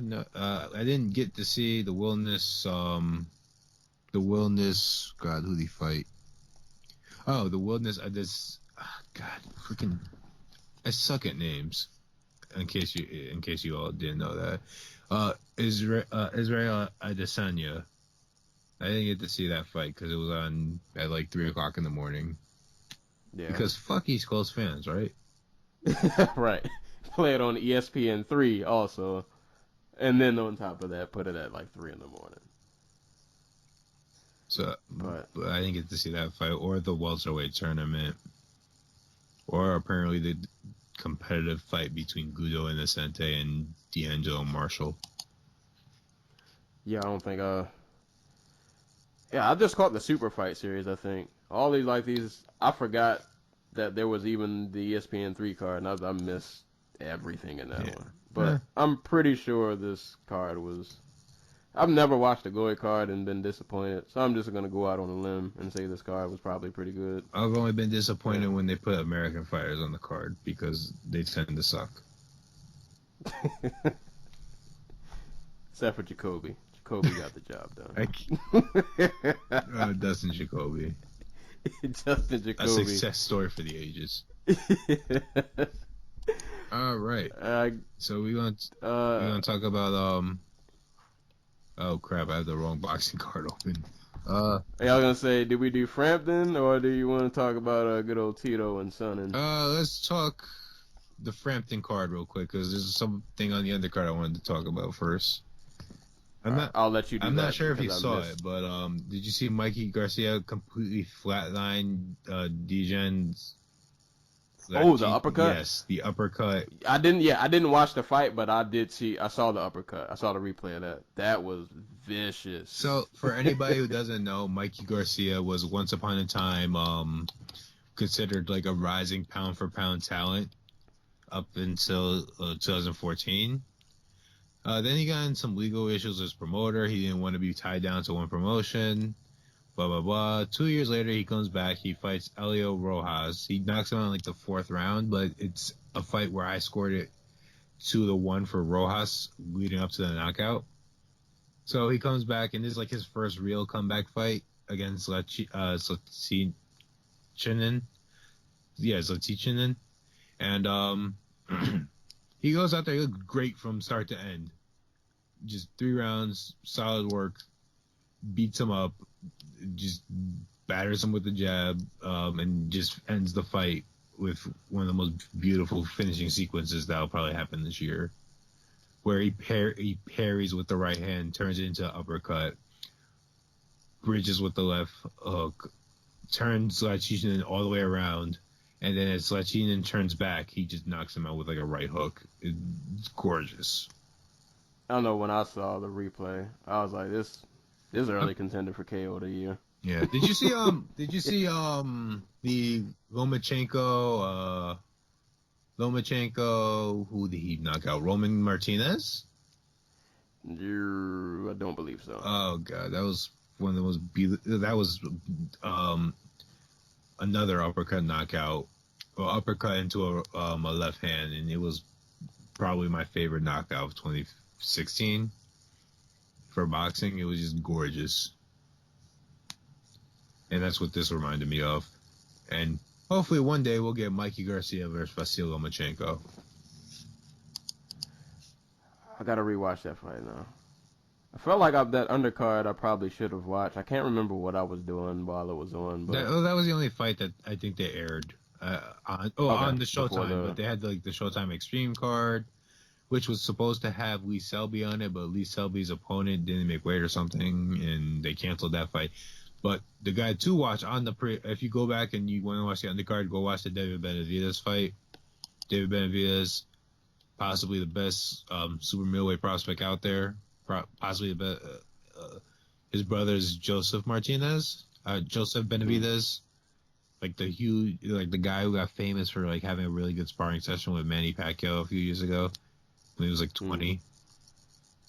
I think he won a title by now, but yeah, David Benavidez is the real deal. Like he is a skilled motherfucker. And he's only 20. I get jealous of dudes like, how are you 20 and you're that good? Like, what was I doing in high school? Just take it that they didn't have a childhood at all. They lived in the gym. That is true. But I feel like their upside is... They get to have a childhood as adults when they're making like $1 million. Right. And I think I might have... that train passed me already. I don't think that's in my cards to play. But, yeah, this Frampton Santa Cruz fight. Yeah, this was really solid fight. Really fun fight. It was awesome. Yeah, I watched this. Unfortunately, I'm not as knowledgeable boxing fan as I am in other combat sports, but I've heard the praises of the first fight, so I wanted to give this a watch, and I liked it, man. Like, Cruz was. It seemed to me the rounds were really close. Like, I can't say that, like, Cruz demolished him. Yeah. The rounds were all really close. Cruz outworked but him. it seemed like Cruz was busier. It seemed like he landed kind of the cleaner shots, especially when there would be times when they would have like these kind of little wild exchanges. I felt like Cruz got the better of most of those. You remember? I doubt you remember. Do you remember when we were talking about Megan Anderson versus what's her name? Charmaine Tweet. Yeah, Tweet. Yeah. And I was talking about how there were these awkward and when you're striking with somebody, there's this awkward time where you're in distance, and like certain strikers will pick up on that and they'll throw punches to fill the space. And that's what Megan Anderson did. That's how she was like landing like 5-6 punch combos on her. Right. That's what Leo Santa Cruz does. Like, and a lot of them come off as like arm punches, but like he's putting like clean shots on guys because he'll put just so much out there that they can't process it. And he's like, he's at least from what I saw, he's clean too. Yeah. With it. Like, technique is really clean. Yeah, he is a very fun fighter to watch. It looked like Frampton. I don't know what their like reach and stuff was. It seemed like Frampton kept trying to get in close, but he was always like playing the outside. And then when he did get in close, they would have those little exchanges. But Cruz just seemed to be just one step ahead, just a little bit, just enough to land first, or just when they close it out with a big punch that looks right, or a punch that looks big. Right, like he was ending the exchanges knowing that he got the better of the two, and it kind of felt like Frampton never had like a big. He didn't have that moment that kind of could have helped him turn the fight around. Like, it seemed like he he was one step behind, but he was always playing catch up. Yeah. Well, BoxRec has Frampton listed as like a 62-inch reach. And Leo Santa Cruz has like a 7-inch reach advantage on him. But if my memory of the first fight's right, it was basically Frampton played at that mid range, just like at the end of it for his punches, and was just basically like outworking Santa Cruz and outlanding him and everything like that. But Santa Cruz did a great job of just turning the game plan around. Like, just really. Yeah, because it looked like. Because I remember, I didn't watch the first fight, obviously, but in the first fight, it looked like he got tagged a few times. Yeah. Like some hard tags. And in this fight, he ate some shots, but nothing that was like, oh, he's down for the count, or like I don't even think he ever got buckled this fight. I think they mentioned it during the fight, but one of the things Santa Cruz did was he lured. It seems like he was luring Frampton towards the ropes. And like he was giving Frampton that false sense of, oh, he's by the ropes, I'm going to, get my offense off because I want to be closer to him. But as he was coming in, Cruz would uncork like a 4 or 5 punch combination, and he end up getting the better of it because he's the one throwing punches, he's the one initiating it. And that just, that was like the story of the fight. Like that was literally like all 12 rounds. Just Frampton just couldn't get the big moment off. Yeah, it seemed like. And you know what? I'm happy Leo Santa Cruz won because that means they're going to do a trilogy match. Yeah, that was going to be my next question. I was like, I guess there's no other way to do but a trilogy. And boxing needs that right now. Like it needs those big rivalries. It needs competitive matches between top talent, and these two are the best at God, I always screw up on these boxing divisions that featherweight have to offer. How long was the gap between this fight and the first one? The first one was in July, and neither one has fought since. So we might so if they do another rematch, it might be in July, or they might take a fight in between. Like maybe Carl Frampton decides he wants to go beat up Lee Selby, or something. A little tune-up. Well, no, not even a little tune-up. It's just that's a big money fight in like not Belfast, North Ireland. I was gonna say, it seems like between the first fight and this fight, Cruz must have put in that film work. And Cruz was a guy for like the longest time up until like the Mares fight, where like people were questioning his competition, questioning like his work ethic. Like I think it was either Ruiz or the Cayetano fight, where like people were just like, oh my god, this is just dull because here's this guy who's basically arm punching his way to victory over guys who have no business fighting with him. You know what I mean? But he's picked it up in the last couple of years. Like Martinez is not Kiko Martinez at this point isn't a huge win, but it's a solid win to knock him out. Mares was a solid win. The two Frampton fights, like he's really picked it up. You gotta respect that. If he's not gonna fight Guillermo Rigondeaux. Man, I almost wish I would have watched the rest of this card now, or that other.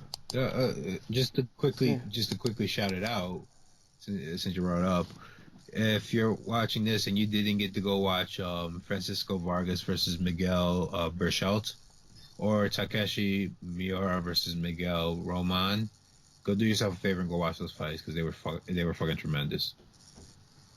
I feel like I wanted to do a shout out, but I can't remember. All right, whoever I had to shout out to. Shout out to you. Whatever. Right. I feel like there was.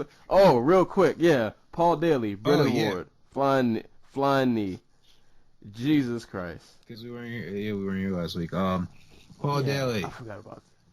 Did everything you're supposed to do when you are on a 10-pole card.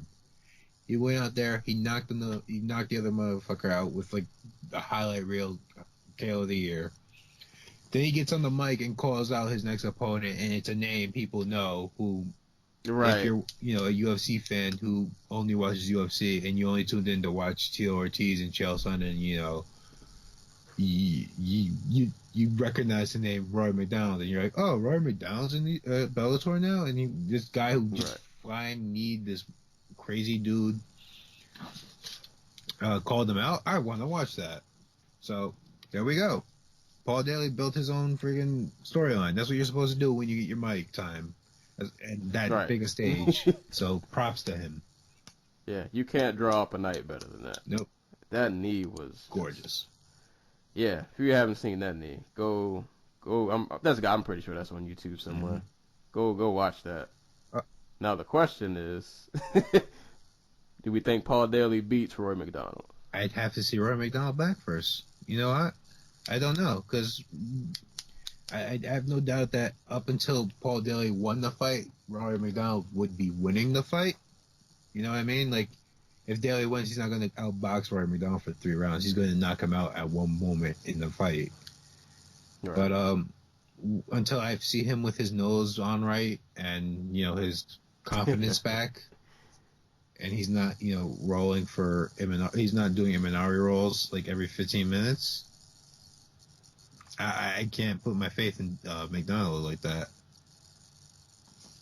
There's no doubt. There's no doubt in my mind he's more skilled than the two, though. Right. I would say probably more skilled and definitely more well-rounded. But when you got the KO power like Daly, and apparently you got knee power, it only takes one. Yep. It only takes one. Do we have to talk about T. Ortiz and Chael Sonnen and Meryl Streep no-showing? She no-showed? I didn't know that. Everything. Oh, man, I didn't know that. It was the day of the Women's March, though, so She was you know busy. What? I'm glad she didn't show, because she didn't want to watch it. She didn't need to see that main event. She didn't need to see this card. Like, besides the Daly Ward fight, and I liked the Anderson Campos fight, but there was nothing really much to say. Oh, yeah, shout out to them too. That was one of the fights I saw that lived up to what I hoped it would be. And shout outs to Emmanuel Sanchez, who won a dull but substantive one. Dull. Like, it wasn't bad. It was dull, but it wasn't bad.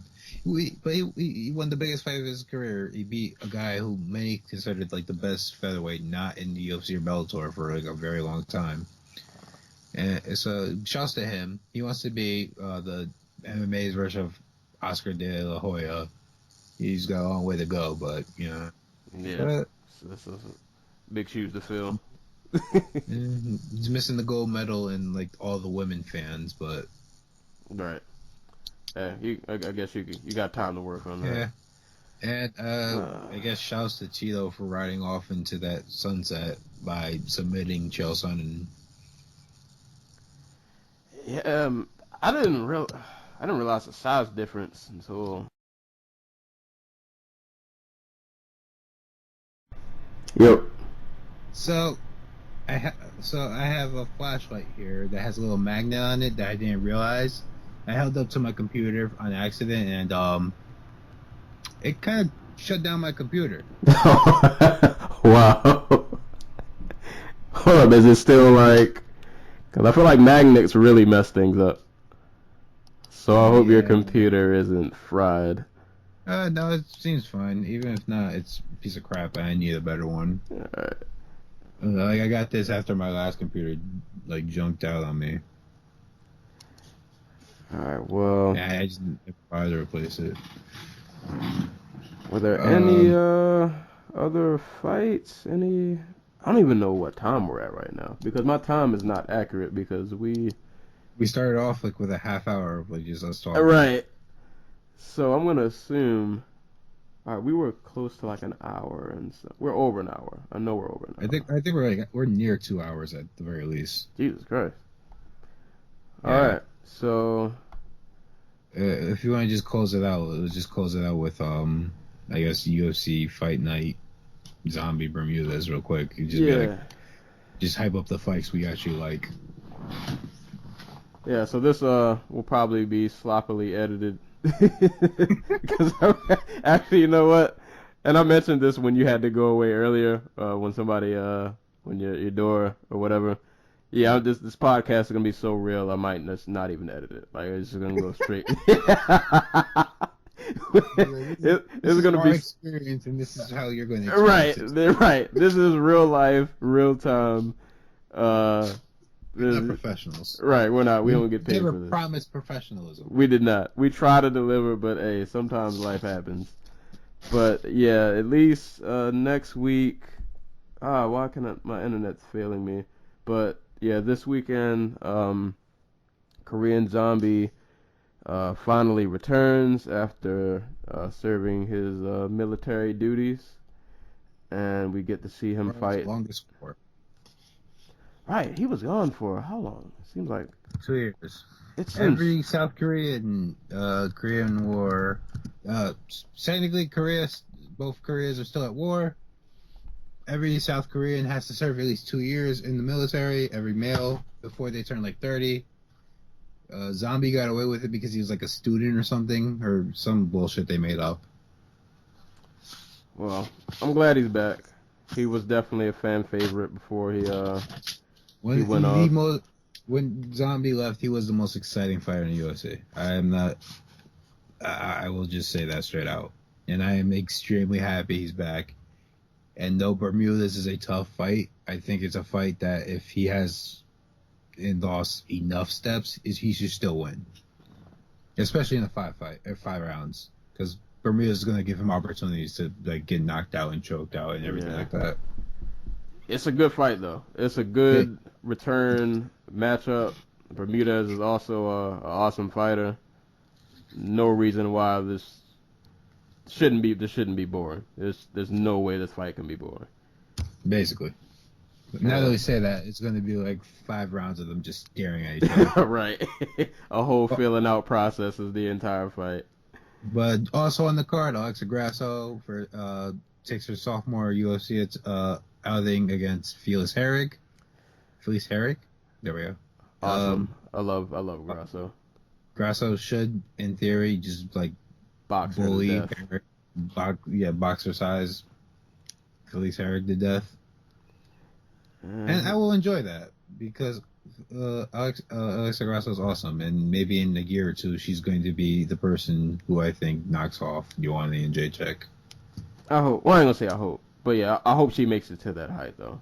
Like, I do too. Ever since Invicta, I've been hoping she got that call from Dana, and I'm glad it finally happened. And I'm partially hoping for Grasso to do this because I think her being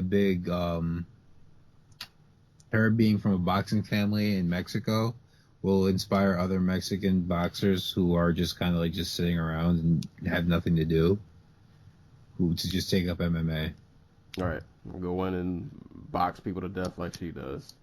And I guess one more fight to give a shout out to. Well, I'm gonna say 2 more. Angela Hill, Jessica Andrade. Tremendous fight. This is gonna be awesome. I'm so glad Angela Hill's back in the UFC. It sucks that she can't seem to get like opponent.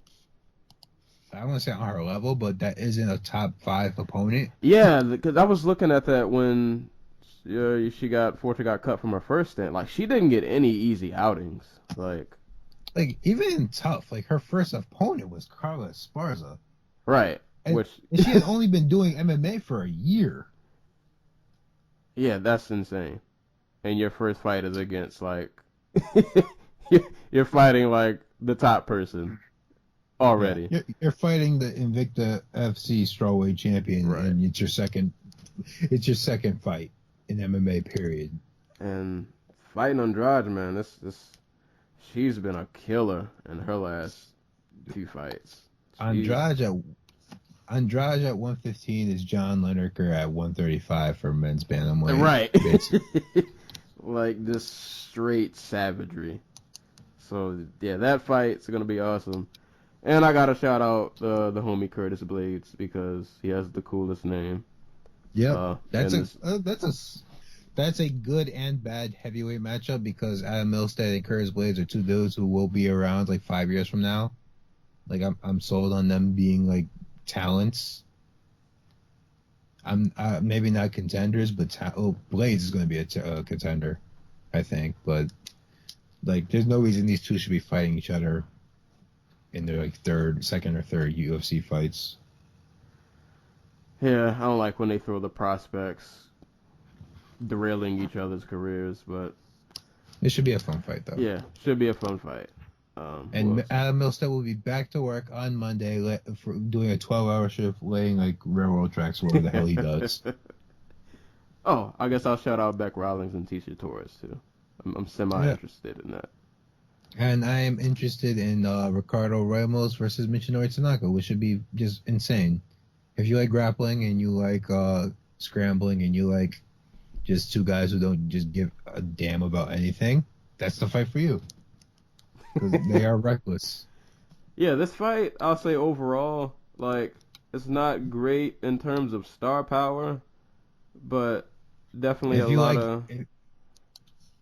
If I don't know if this is Mick Maynard and Sean Shelby or whatever it's been, but since Mick Maynard took over, I know there's like been a little bit of flack because a lot of people are blaming him for card cancellations because they just can't get the people to like agree to fights. I guess I'm not sure how much of that is true and how much of that is his fault, but the fights that he and Shelby are putting together, they are, I want to say 50-50. Like, bro, how many of these fights is there a clear-cut winner?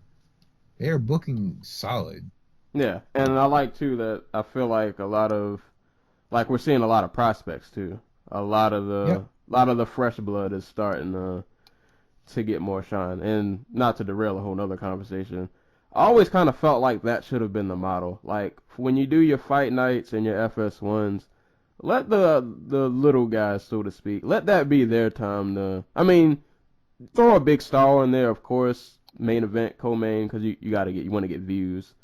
But let that be their time to show what they can do, and then save your Connors and save everybody else for the pay-per-views when you need people to actually spend money. Well, I think they try to do that, but I think a part of them realizes that, hey, if we give them I don't know, what's a good FS1 headliner? Let's go with Machida versus. No, Machida. Both of those fights were on Fox, I think. Let's go with Bermudez Chan Sung Jung. Like Chan Sung Jung versus Dennis Bermudez. That's the fight that probably won't grab a lot of eyeballs, but it might add like 10 to 20,000 buys on a pay-per-view if you're on the fence about it. Like, if you're a hardcore and you're like, oh, I don't like Holm versus Duran to me. Like, let's throw on Chan Jung versus Dennis Bermudez. Like, and maybe that bumps, like, we don't pay either one of those guys an enormous amount of money. It's a really good fight.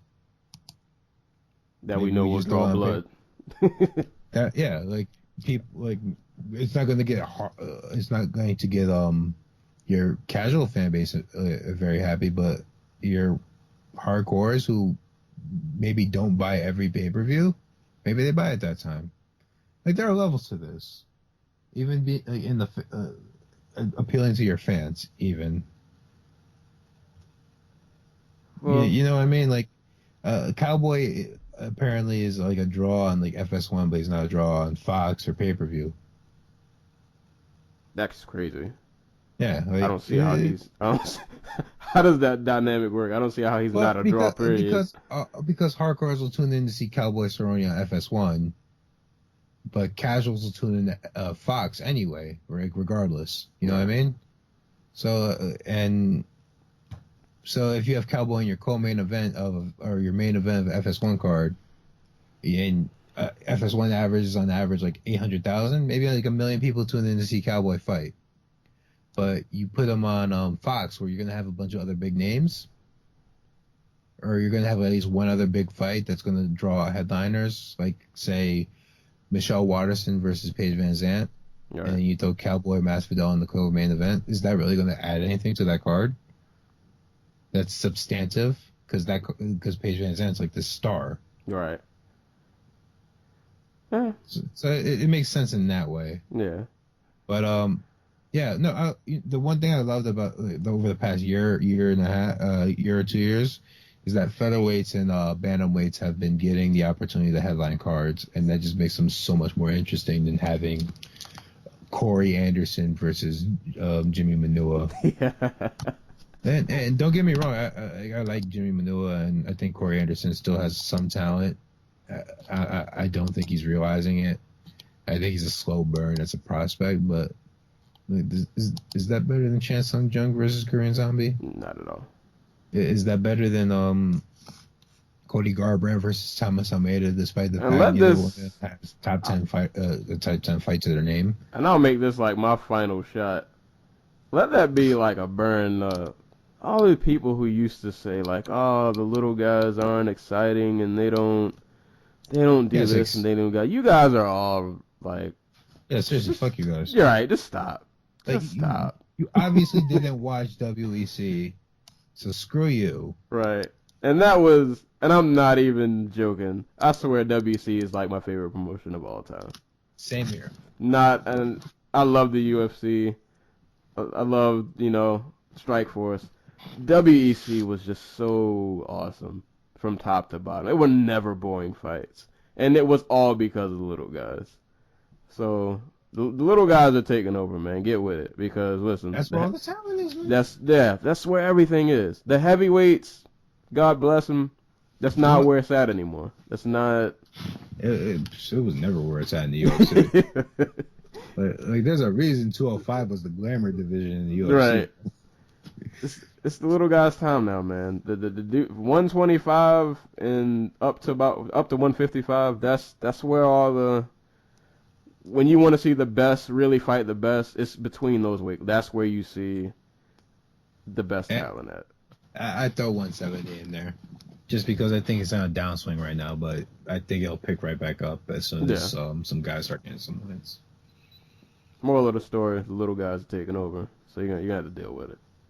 That's where all the talent is. That's definitely where all the talent is. But shouts to women's 115. Right, on the come up. I've gotten a lot, Yeah, at this point, it's stronger than women's bantamweight ever was. Not even close. Definitely a lot deeper. I feel like they don't get the promo, but the talent's there. I will say this: Joanna and Jacek is made for like Fox, and I'm surprised they're waiting so long to put her there. Because if you put her in with a striker, she'll go 5 rounds, or at the very least 4, because she's not the killer we all thought she was in terms of power. But she'll put on an entertaining fight. You'll get your 30 minutes of programming at the end of the card where it carries the ratings up a little bit. Right. And she'll deliver a promo at the end that'll have people be like, "Oh, I'll remember her because she said, I'm a champ. No one's going to take this belt from me." She's the kid. Imagine if that Koya Gadelia fight was on Fox. Oh, that just reminded me. I never watched the rematch. MMA Really? Confessions. Yes, I just clicked. Oh my god, go watch it. It's Yeah, top 5 fight. I never watched the rematch. I forgot what happened with that card. I don't know if I was at work. I did not see that rematch though. It was on Friday night, so. Okay. All right, that's gonna be my MMA homework for the week. I gotta go back and watch that. It is a tremendous fight. I've heard, which is why I'm disappointed in myself. But God knows what time we're coming up on. 5 hours. 5 hours. In 30 minutes. There gonna be a lot of things that should have been edited out in this podcast that I am not gonna edit out. I'm gonna hear me enter the door. Yeah, I'm gonna try to splice it together to make it not so awkward, but I'm not gonna make any promises. Like I said, even the part where I fucked up my computer with a magnet. Oh yeah, that's staying in there. The magnet's staying in. Everything's staying in. But yeah, we covered a lot this week, and then we will be right back next week because this Korean Zombie card that is this weekend on the 4th. So we'll probably review that next week, and we might talk about UFC. What is it? 208. Yeah, 208. Where Holly Holm's going to fight some Dutch girl. Oh yeah. Oh yeah. All right. All right. Which so ironically is I think is like the matchup between like the two most credentialed strikers in the history of the sport. Go figure. Damn, well, they really besides are. Holm versus Shevchenko. Yeah. Still though, Can Holly Holm beat kickboxers? That's the question. We'll see. That's an interesting fight, and I want to say without foreshadowing, like I feel like Holm should win, but I don't feel 100% safe betting that. You see, that's me in every Holly Holm fight. Yeah. Even going back to when she was a boxer. Yeah. But yeah. So between now and then, we'll cover a bunch of fights. Anytime people are being kicked and punched in the face, we will be there to talk about it. That's about to be the official new tagline. I think I said that last time. But yeah, sick ass people. Yeah, that's what we do. But thanks you guys for listening. This has been a long one, but it's been fun. We covered a lot, and there will be a lot more to cover soon in the coming weeks. So thank you guys for listening. Like, subscribe, share, tell a friend of a friend. And, punch a friend in the face. Right. We'll talk about it. Right. And we'll be there to talk about it, and we'll review it when it goes on World Star. Yeah. So until next time, we will catch you guys later. Peace. I'm going to do it. Okay. All right. So I can edit that out too. All right. So hold on. Let me check my files to make sure we got the last 20 minutes of. Let me. Oh man, where's that folder? I always forget where they save it. Podcast calls. Oh, actually, this should tell me how long.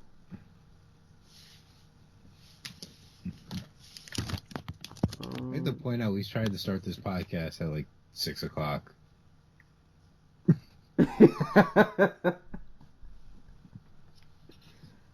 Oh, hold on. What's today?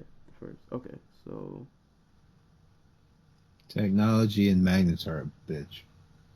Man, yeah, we went for a long time. Okay, hold on. So. Take out 30 minutes. Yeah, actually, I think it was 40. All right. All right, so the first one we did was 2 hours and 13 minutes minus 40 minutes. So then we were already at like an hour and about 30, probably. Yeah, it's just about. Yeah. So it means in total we probably were about an hour 50, almost 2. That's not terrible. Yeah, we'll be alright. We're just starting. We'll figure this out. I think eventually I might start, because I don't do notes. I should do notes. I just kind of wing it. I feel like winging it is more of a natural reaction. Yeah, well, I wrote notes. I barely paid attention to them. Like they're over there. I might just start doing notes just to keep structure on what it is I want to talk about. Yeah. Because I just kind of go. But, hey, we're only 6 episodes in. We don't get paid for this. Yep. Yeah, we'll figure it out. You know what we should talk about next week? We should talk about how much we want a Sage Northcutt just watch his Black Historic Movies podcast. Sage Northcutt and Tyron Woodley just watch every black movie ever made. You know what?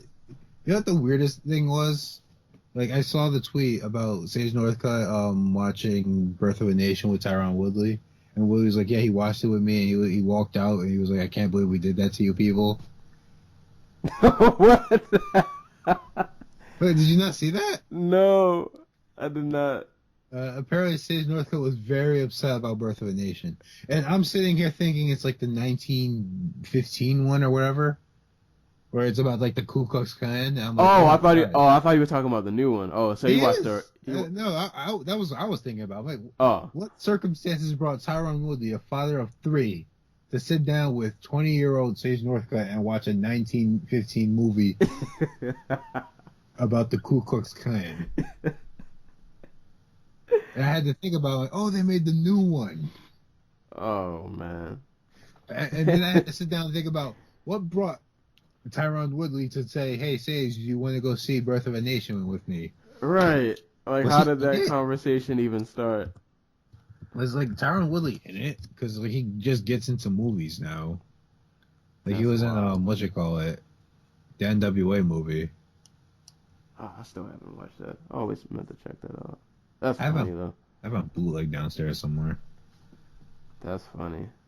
Like, his response. Oh my god, he's in Spider-Man Homecoming. Woodley? Yes. What? What the fuck? Who is Tyron Woodley's agent?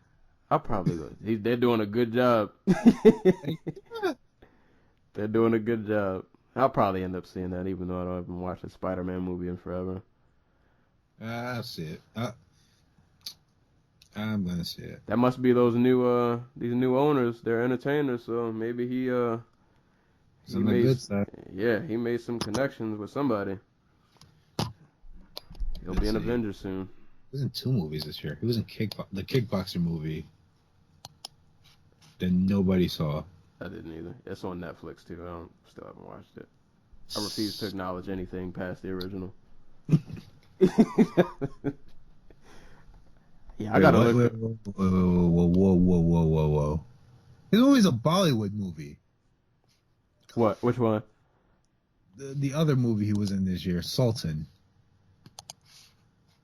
Someone literally flew Tyron Woodley all the way to freaking India so he could be a wrestler in a movie without a name. He was getting that money. He said they might not give me UFC won't keep me that. Oh my god, he got to play himself. He's just Tyron Woodley. He's winning. He's winning. Hey, you know what? That actually made me like him a little more now. I used to be on the fence about him, but I'm a fan. He made it to Bollywood. He made big time, man. I'm all for it. That movie bombed like. Oh no, it didn't. It made money. Huh? I can't count. Never mind. Ignore me. I gotta see this Sage thing though. I can't. His reaction was, "I can't believe we did that to your people." Like Sage Northcutt is like it's just a study in just what happens when you protect a child from the world. Now I'm interested to see like what's Sage gonna do like his next walkout. Okay, the tweet was by Champions Fight MMA, but it was from like the MMA Hour. It was a Woodley interview. He says, "We watched Birth of a Nation together," and Sage Northcutt walked out mad. Like, why did we do that? Sage is gonna come out wearing like an Adidas chain his next walkout. He's gonna be wearing red, black, and blue, green. Oh, that kid. He's gonna be in like the White Privilege 3 music. Macklemore. That kid. I can't wait to see what he becomes. I kind of can because I'm afraid he's gonna be like not a serial killer, but like, he's gonna grow up and become depressed. I hope he doesn't go off the deep end. Like he's like 20 now. He's like 23, and he like leaves his dad and smokes for the first time, or he just goes off the deep end. Oh boy, good old Sage. A bizarre personality from the last place you would expect it. Tyron Woodley changed that man's life. That's funny.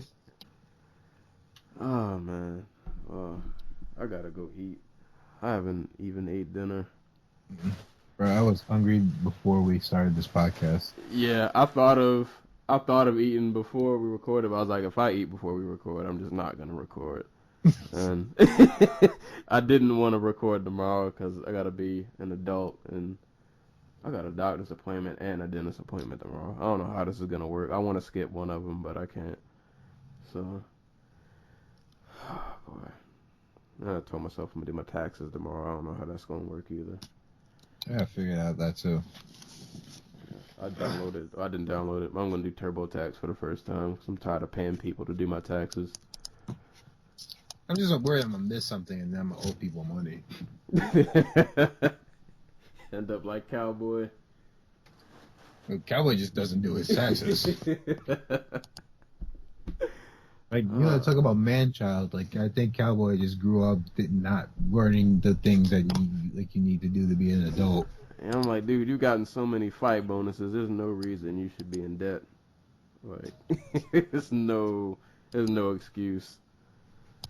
But yeah, I'm probably not gonna edit this podcast tonight.